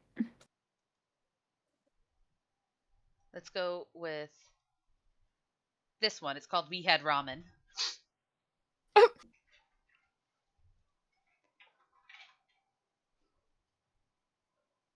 I can't get this song out of my head, and it's frustrating me really bad. Y'all need to stop leaving Laurent alone with little old ladies. I've done nothing wrong. What does this Are you mean? talking about Edmund? Yeah, Edmund, sorry. You need Edmund needs to leaving stop Edmund with alone those with little ladies. So far, he has romanced Tia's mother and now the Queen of Voodoo herself. Yeah. Man, All right, Cam. What does this mean? 4 successes. Yeah, no, you're able to splash out the you're able to splash it out pretty easily.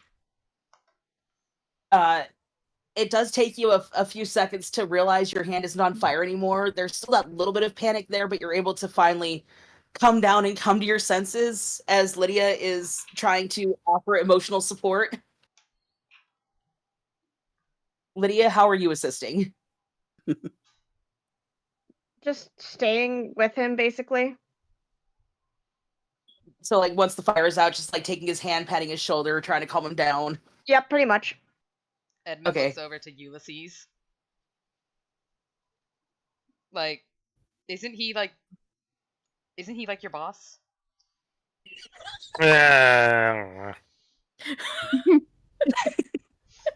Reevaluate our employment status here. Edmund gives a respectful nod to Ulysses, like, yeah. In 2 days, my reputation with my closest ally is gone to waste.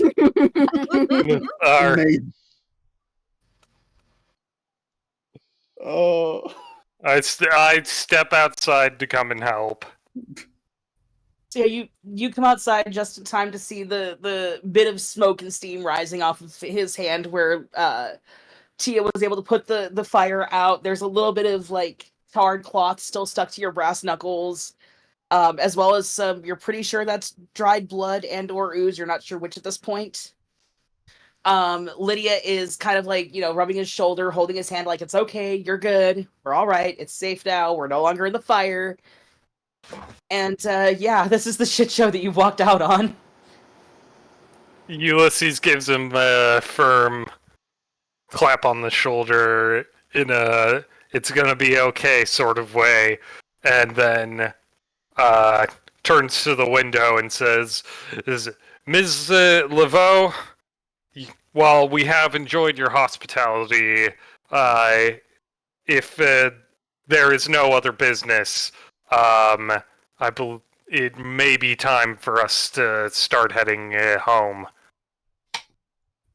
Marie nods and motions to her driver, hands Edmund, specifically, a, basically, like, you know how everybody has that, like, cupboard of grocery bags that they've stockpiled for no fucking reason? Mm-hmm. There's a reason for your work lunches. It's so you can send home the leftovers. You gotta have the bag of bags. Exactly. She hands you a Piggly Wiggly bag that is full of 3 bags of dead blood for you and about 6 that you can spread around for the others. And she just hands you the bag gently, gives you a wink, and my door is always open to you, Cher. Don't be a stranger now. I do miss having polite and pleasant company round. Grazie, Bella Marie. He takes it. She gives him a small peck on the cheek, which isn't uncommon in Creole traditions. And Italian, it's fine. They do the whole like kiss exchange as they. Yeah, the mwah, mwah, the European style. See. Laron, what is up? I'm assuming everyone's like starting to depart to their respective homes, right? So you actually have to get a ride back from her driver to get your cars. Well, technically just the one car because Lind took off with Nick and her car for Lydia. Yeah, my kid is fucking off with God knows what right now. Oh, speaking of, have you checked your phone at all? I was about to. So, what's up, Ulysses? Finish your thing. Okay, yeah. So you pull your phone out, and there's at least 18 missed calls from Nick, as well as 65 text messages at this point. You've been in that basement a lot longer than you realized. Yeah, I'm gonna check it. You open it up, and it automatically opens your voicemail. Hey, Lydia, so we need a new paint job for the car. A couple more messages about a couple of dings and dents. Lydia, I don't think he knows how to drive. We just ran over some dude in a trench coat, I think. A few more messages of concern, and finally, the last voicemail you come across is Nick crying hysterically. I have seen some shit. Lydia, come home. I don't want to be here anymore. And Lind is just cackling in the background. That poor I trench gotta go coat find man. my son now. All's not well at home, huh? Ow, hand. Let him listen to the voicemails. Oh, that sounds terrifying. As you're just letting everyone listen to the voicemail, Edmund reaches into his pocket and slides you over his freaking his Kindred business card. Like, I can make that body go away. All right, Cam. Yeah. I had something silly that I wanted to see if I could just do it for a goof. Absolutely.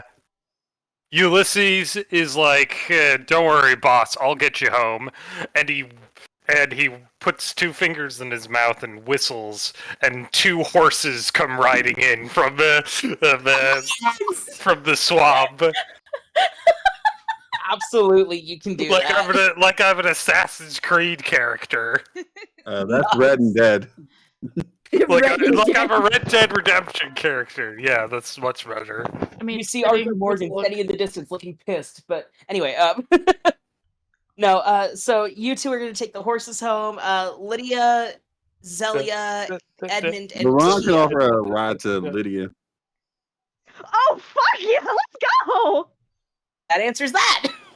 But you still need to get back to the car. Yeah, that's the point. We're So, if you're not riding the horses, which I'm assuming that because they're badasses, LeBron and Ulysses are, Edmund, you see, like, LeBron actively. just offered with Lydia, so like, hell yeah, let's go. Yeah, that's gonna be romantic as fuck. You see Edmund, like, actively avoid the swamp. horses in a big circle.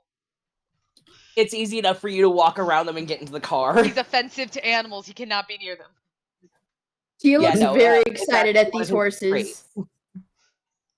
Tia's eyes sparkling, excited. Edmund looking nervous as hell, like, if you destroy my gumbo, I swear to God. And he just starts walking. Yeah, so those who are riding the horses ride the horses back to the car. The rest of y'all take the Hummer. Is there any conversations you want to have on the way back to the Waffle House to get your car? Sure. So wait, okay, so it's Lydia and LeRon on a horse, Ulysses on a horse, so then Tia, Edmund, and Zelia in the car. Yes. Oh, if Ulysses will let her ride on the horse, she's riding on the horse. She loves Ulysses lets her ride on the horse. I ship Tia. So in that case, it's Zelia and Edmund in the car. They finally have some peace and quiet for 5 minutes. As soon as the car door closes and they start driving, instantly just sits back, lets out a heavy sigh. Oh, God. And then he realizes, fuck, I'm alone with the crazy one.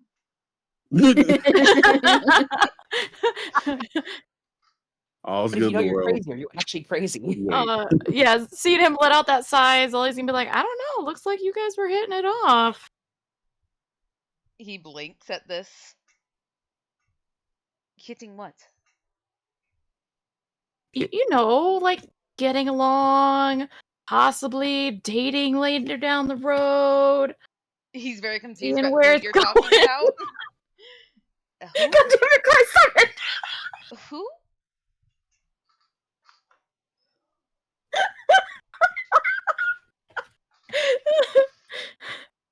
I'm sorry, I don't quite understand. do you know what dating is? See, I have dated before, but I am Okay, good. I am confused on who exactly it is you are referring to. You seem to be hitting it off with Marie. You see, Maybe that we come into dating. he gives you a smile and says, "I don't think that me and Marie would have a romantic style relationship, but more of a mentor relationship. I am very curious about the arts of magic and necromancy in particular."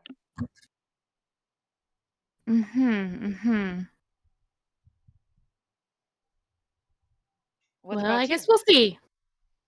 What about you and the pup? The werewolf lady. I don't know. I have her number. I don't know what I'm gonna do with it. He thinks for a moment and goes, "I hope you know that I am not interested in dealing with them in that kind of light." I mean, I did tell Tia that they do stink. I was not kidding about that. I have never been with one like that, and I don't plan on it. But if it saves our asses, I'll talk all the time. I think this is the first time I am meeting you, like officially. Oh, this is hello. And she puts out her hand. She's like, "Hi, I'm Zelia." He smiles and takes her hand, gives it a kiss, and says, "Ciao, Zelia. I am Inman Mothane." Oh, now I see the charm and why Marie was smiling at you. One can only be as polite as they can to those in their presence, as lovely as you and Marie are. Yeah, now I can see why, maybe she had those confused, You might have to tell her that you're just thinking of it in a business sense. Or a mentorship. I could see how ladies might be confused by you. Apologies, it's the way I was brought up. Oh, there's nothing wrong with it. I think women nowadays are just not used to it. Yes, from what I've seen in men nowadays, they are lacking in the respect department and the charm. Laurent Yeah, is that's kind of everybody. halfway there. Halfway there. Oh. You wrote the song. Yeah, no, it is. It is a song. And you said that, and it popped into my head, and It's not like that one kazoo song that Tia showed me, is it? no. All right. Like her face just went like very serious. Just no. He nods. Well, before I continue on with the conversation, I must ask you a simple question. Considering I was not downstairs, did everything happen correctly? Was it all right in the end? I mean, he's dead, so yes. I'm glad I they got told you. information I wanted from my friend, so that was good. The Hecata. Yes, Octavia. See, I need to get in contact with her as soon as possible. Her abilities are quite dangerous if not trained properly. Well, if you don't mind, we got quite a bit of time, so I guess we can always give her a call. And then I'm wondering if maybe we should just kind of leave it at that. Essentially, she calls Octavia, puts it on speaker, has to relay information she found out, and then let Edmund talk. And that way, then if anybody else wants to go. Yeah, real quick. So we have outside of the car, riding horses all fucking badass style. We have Lydia and Laurent, and we have Ulysses and Tia. Who wants to go first? You can go. Yeah. I think it's like quiet for a moment of just like riding. I think Laurent's still like getting his composure back a little bit. And he's just kind of to try to break the silence for a moment goes, so how you doing? How you holding up? I was about to ask you that. Eh, managing. A little bit of rage took over for a moment for me. Did not expect to kill another kin and burn myself in the process, but crazier things happen in this world, right? Yeah. How is your hand? It's not You're too a little bad. singed. A little singed. Not too bad. Nothing that a good night's a good day's sleep won't recover. But like all things considered, my hand is probably less important than your sense of relief or where you're at emotionally. Seems like a lot happened there. You sort of, something came over you. It seemed. It's long and it's complicated. Well, I guess I for as long as we on life is time is all that we can offer each other as things go. So if you ever need to unload, feel free to come and talk to me if at any point.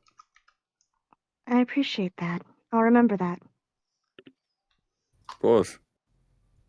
I've also not had I've had the pleasure of being over at your humble abode. It is only fair for me to offer the same in turn. That way you can we can share in each other's respective spaces and companies and see where the other person is. I'd like that. Excellent. She's gonna like send a quick text message to Nick, like, "You're on your own, man. You go home." Just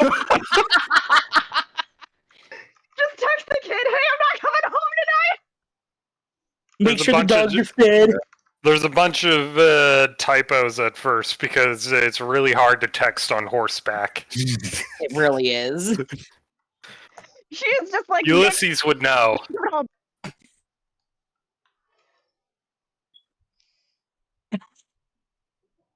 Okay, yeah, so that's happening. Ulysses and Tia, y'all have any conversation or you focus on getting to the car? Are we riding up like next to them, or are we like trailing behind a Yeah, little so bit? you guys are riding like just ahead of the car. The car is keeping pace with you guys. No, I meant with Laron and Lydia. We're riding ahead you're of side by them because side. I'm a better horseback rider than Laron. That's objectively There you true. That is objectively a fact. I Yeah, have no, I have zero in animal can. I suck at this. I have. Hold on. How many? I have animal ken, specifically horsemanship. Yep. Three You're- dots. You're a Yeah. good ways ahead of them. You're still in their line of sight, but you're definitely ahead of them. All you guys know how to ride this thing is because you taught me the bare minimum. Don't Yeah. ask me to do Yeah. the trick. How to stay on. Tia has 2 in Animalkin. But I'm assuming we can hear them. Tia's kind of first she's just listening to the sounds of nature, kind of just taking everything in, because this has just been one thing after another and another and another, and there hasn't really been a lot of time for her to process. And you know, she's kind of hanging on to Ulysses a little bit, and she hears Laron and Lydia flirting and getting along. And she gets a little jealous because she's like, damn it, I wanted a piece of that eligible bachelor. Fuck. Fuck, have I lost my chance? To be fair, Lydia has a lot more years into experience on you. She does. She really does. All things considered. Yeah, exactly. But she looks up at you, Ulysses, and she's like, so, you've really been around since the Civil War? This is Yep. the greatest time to flirt. I love this. One Civil War and 2 World Wars. Both World Wars? Yeah. We had to avenge the sinking of the Lusitania. Oh. Don't tell me they don't teach that in school anymore. God damn it. I think it depends on the school. It helps. It's mostly taught in private schools now. Really? I learned about the Lusitania, and I did It's been a while. It's been a while since I've studied the Civil War, They or don't any of the really wars. teach much about the Civil War in schools now. I found out. No, through my that's nephew. World War One. The Lusitania was sunk supposedly by a German submarine, and that's It's been a long time since I've studied the World Wars. Like modern day, like time setting this takes place in. Again, I found this out because I have nieces and nephews who are in middle school and high school now. They basically cover that World War I and II happened. That's it. We saved the Jews. Let's go home. Yeah. Unless you have like a U.S. history teacher that's like really into World War II for some reason. But yeah, she's like, oh yeah, that. I learned about that. So, what was your like favorite part about growing up from, Civil War to now? What are some like crazy history secrets that they don't teach? There were. I mean, is it a secret that there were vampires in World War II? Because there were Yes, more that is a secret. vampires. There were more vampires than you'd think, but not as many as you might think, having heard that. Mm-hmm. God, like, obviously World War II was terrible for a lot of people, but but some of the best months of my life were spent in the French woods hunting down Nazis. Yeah, I'd say hunting down Nazis is pretty cool. This is a really, really far out question, and I don't know if I have the timelines right, but there's been a lot that's happening. Did you ever meet? And I feel like I'm gonna ask this to everyone that's old. So you, Ed, Lauren. I'm not gonna say Lydia's old because it's rude to call a woman old. But have you met? Did you meet Helen Keller? I've been so curious. I'm 'Cause, rolling for Helen Keller. Helen Keller specifically? Yes, specifically. Once. Because you would not believe the trend that was going on for a little bit, where middle school kids had convinced themselves that she actually did not exist. Once. Oh. She was crossing the street, and I thought I recognized her, so I waved at her, and then I realized that was really stupid. You waved at a blind, deaf, mute woman. I'm a vampire. I'm not a smart man. I thought being immortal meant you had all the time in the world to, take in knowledge and stuff. You'd think that, and yet. Well, I'll catch you. Did any of the I'll guys catch you up to speed. you've seen in basements seem very smart? Well, no, but no, They don't were worry, a I'll catch you up lot to older speed. than me. I'll catch you up to speed. Listen, there is so much intricate stuff that's going on right now. I'm gonna teach you some TikTok dances. It's gonna be fucking great. What's a TikTok? Oh, hold on. See, and she pulls up her phone. She's like, so a TikTok is a social media app. Now there are trends like that happen on the MySpace. social. LaRon has to have shown you TikTok. Kind of. Doesn't mean it's stuck. That's true. Flip a coin to see whether or not Ulysses is just humoring her. Somebody. Okay, let me. Here, I've got hold a on. point somewhere. Odds are even. Here we go. Tia starts rambling, and at some point she gets off topic and starts talking. Not.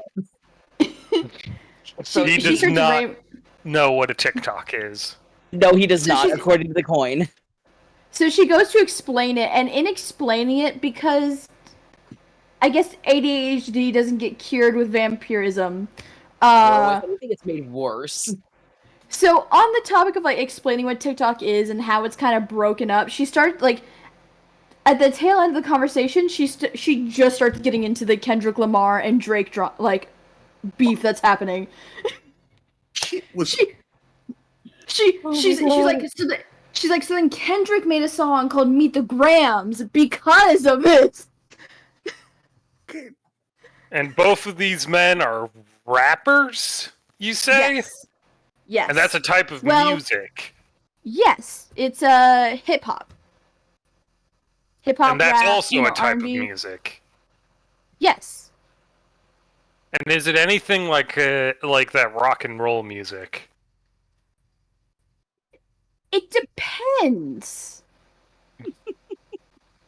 Okay, now he is humoring her because he.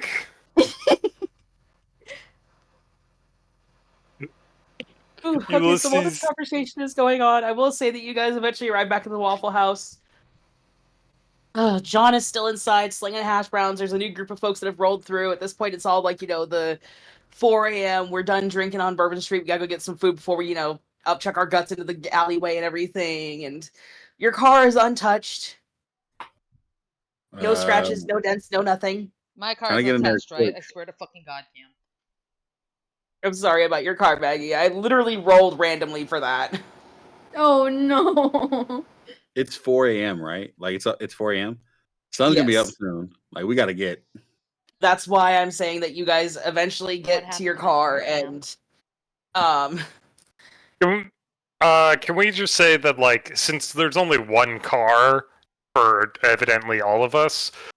Ulysses just takes Tia, splits off from the group, and takes Tia home on horseback. Tia would be going to bed. Partway on the way. Well, I would say she's Unless there living was in something you Edmond. wanted to, do, then never I was mind. gonna say,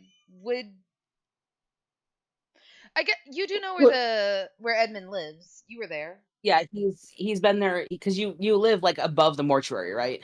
Below. Well, you know what I mean. Yeah. Okay. Yeah, he's been to the mortuary before. Okay, because that's where Tia is currently living.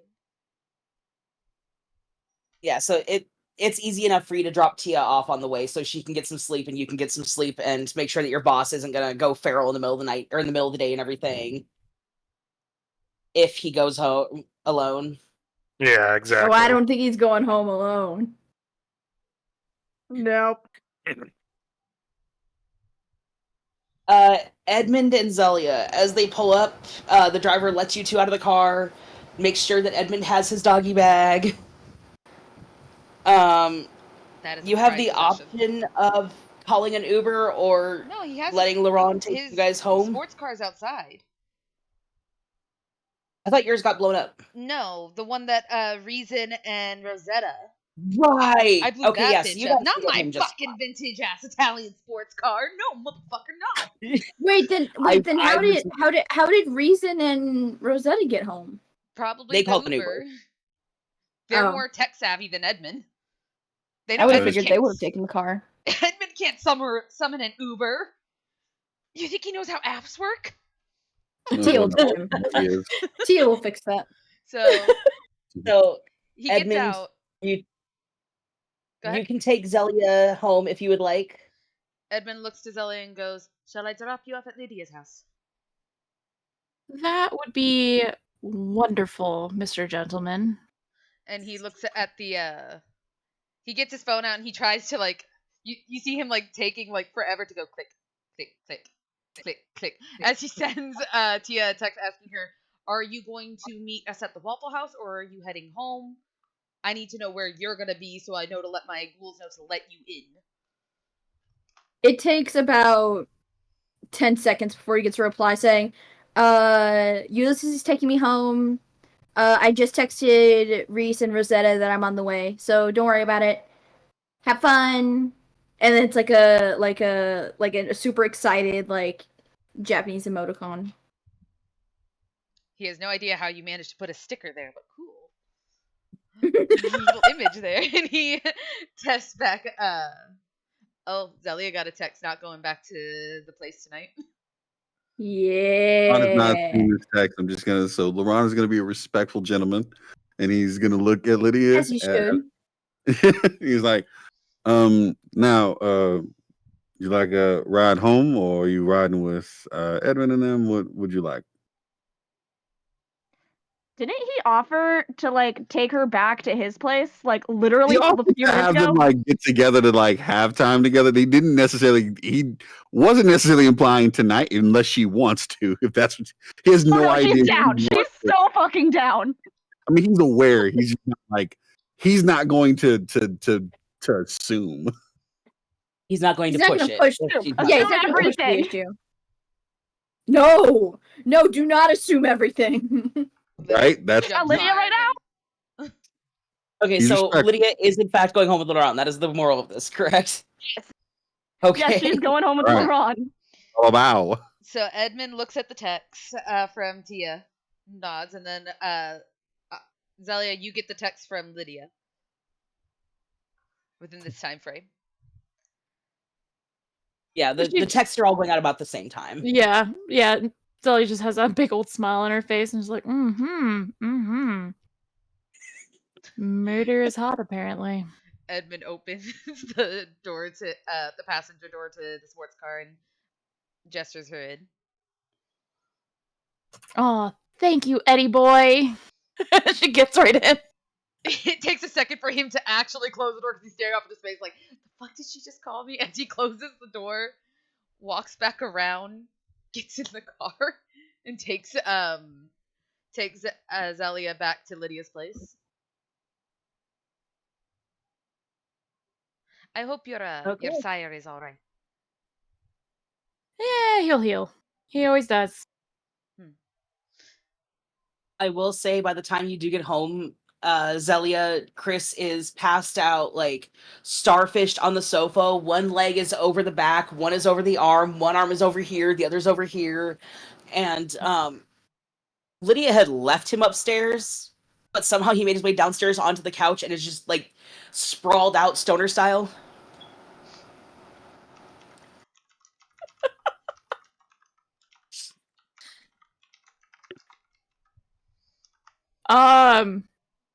Does Edmund go up to the door or no? I would say Edmund walks her to the door like a gentleman.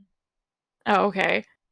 So yeah, walking in and seeing that, she's gonna like turn around and be like, actually, I might need your help, moving him or kicking him down the stairs, whichever.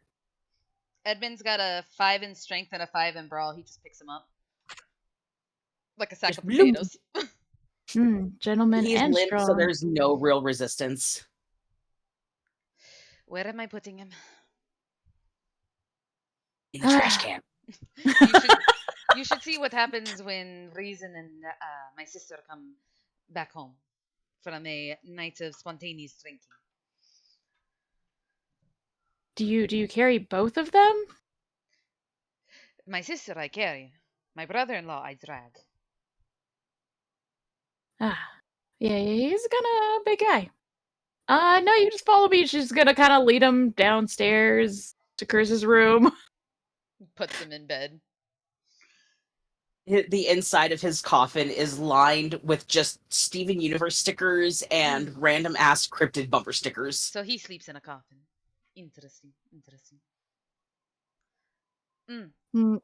Old school. Would you mind if I came back tomorrow to ward your home? Do what now?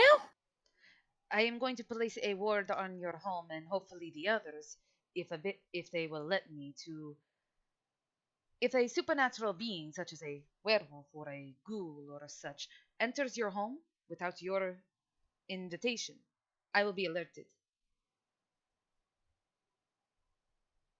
Yeah, sounds good to me. Do you come running when you get that alert? If I am not in current business, I can always stop by to make sure and send you a message. She's like, yep, nope, after this thing goes up, I'm gonna grab so many ghouls and throw them at this barrier. Well, Gotta test that theory. have a good night, Zelia. Thank you, Eddie boy. He's like, God damn it. And he starts walking out like, I'm so fucking tired of these goddamn names, but I am respectful as fuck when it comes to freaking ladies. It's fine. As he walks out and gets in his car, sees Edmund Lind on comes his way home. out, flips him off. Looks at Lind, has the urge to flip him off, and just walks. Oh, as you're pulling out, Lind is like donutting in the street as he suddenly tears down the driveway doing like 80. Sees Nick on the Chris ground is looking like like he's about to plastered to the seat doing the oh dear god. just looks at them both. You can see him do like the kissing his hand, doing the cross motion, and freaking driving away. Like, nope. You're on your own, kid. I could shoot a tire out, but I don't think Lydia would be happy about that. Yeah, I get home. You come home and to Ulysses passed out on your couch. Fucking son of a... And he picks him up, takes him to the goddamn guest room. Motherfucker. You know what? He's exhausted enough at this point. Y'all are so exhausted that, like, it's just a case of fucking go to bed. Freaking drops him in a freaking bed, tucks him in, freaking looking like, if I wasn't a freaking big brother, this would not be second nature. And he just walks back to his room, checks on Tia to make sure she's got home safe. Oh, she's passed the fuck out. The way she's laid out, it looks like she fell from the Empire State Building. But you know that's the only comfortable way to sleep. Like she's kind of sprawled out. Like the blanket's not even covering her. It's just the. You make it to the bed? Yeah, surprisingly. Shockingly. Edmund sighs, gets a blanket, throws it on top of her, knows that, Kindred don't need it, but just freaking throws it on top of her. Freaking walks out, checks on his brother-in-law and his sister, walks to his room, looks in the mirror, fuck, and goes to bed. Before you fall asleep, Edmund, there's a text on your phone from Marie that just says, "So you have my number." He texts back, "It is an honor."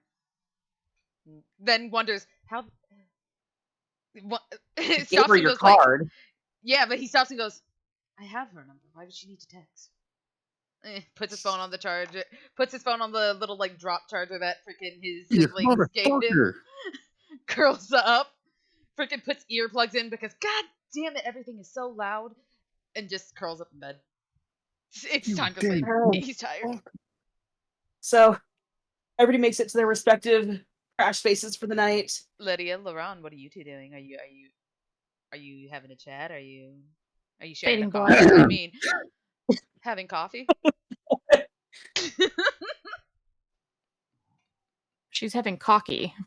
Yeah. Are you polishing swords? I'll Very just describe like Laurent's room. I think is perfect to describe. I think it'll set the mood. I think like Okay, then. I think Laurent's got like expensive taste to some degree and has always missed being out in the sunlight in Louisiana and being able to like be out in different environments. So in his basement little room, he's got his big ass bed, his big ass fucking king bed with satin sheets, fucking silk, all types of Let's stuff, fucking right? go. And around the walls are like a bunch of LCD screens with like images of different like daylit areas. So he could like sometimes sleep during the daytime without actually being affected by the sun. Nice. And he can like That's actually change the really different images. cool. Like, Lydia would probably actually love that. So he like Next he's got time, like look at tons that of different sunrise settings and kind of stuff, and he flicks it to like a nighttime sky with like fucking fireflies and shit, stars up. Like, God damn. Damn. Damn, I want to kiss Laurent so bad right now. Oh, Lydia's gonna do that for you. Thank you. All right. So unless y'all are gonna have any meaningful conversation, I think we can safely fade that scene to black. Yeah. Yeah.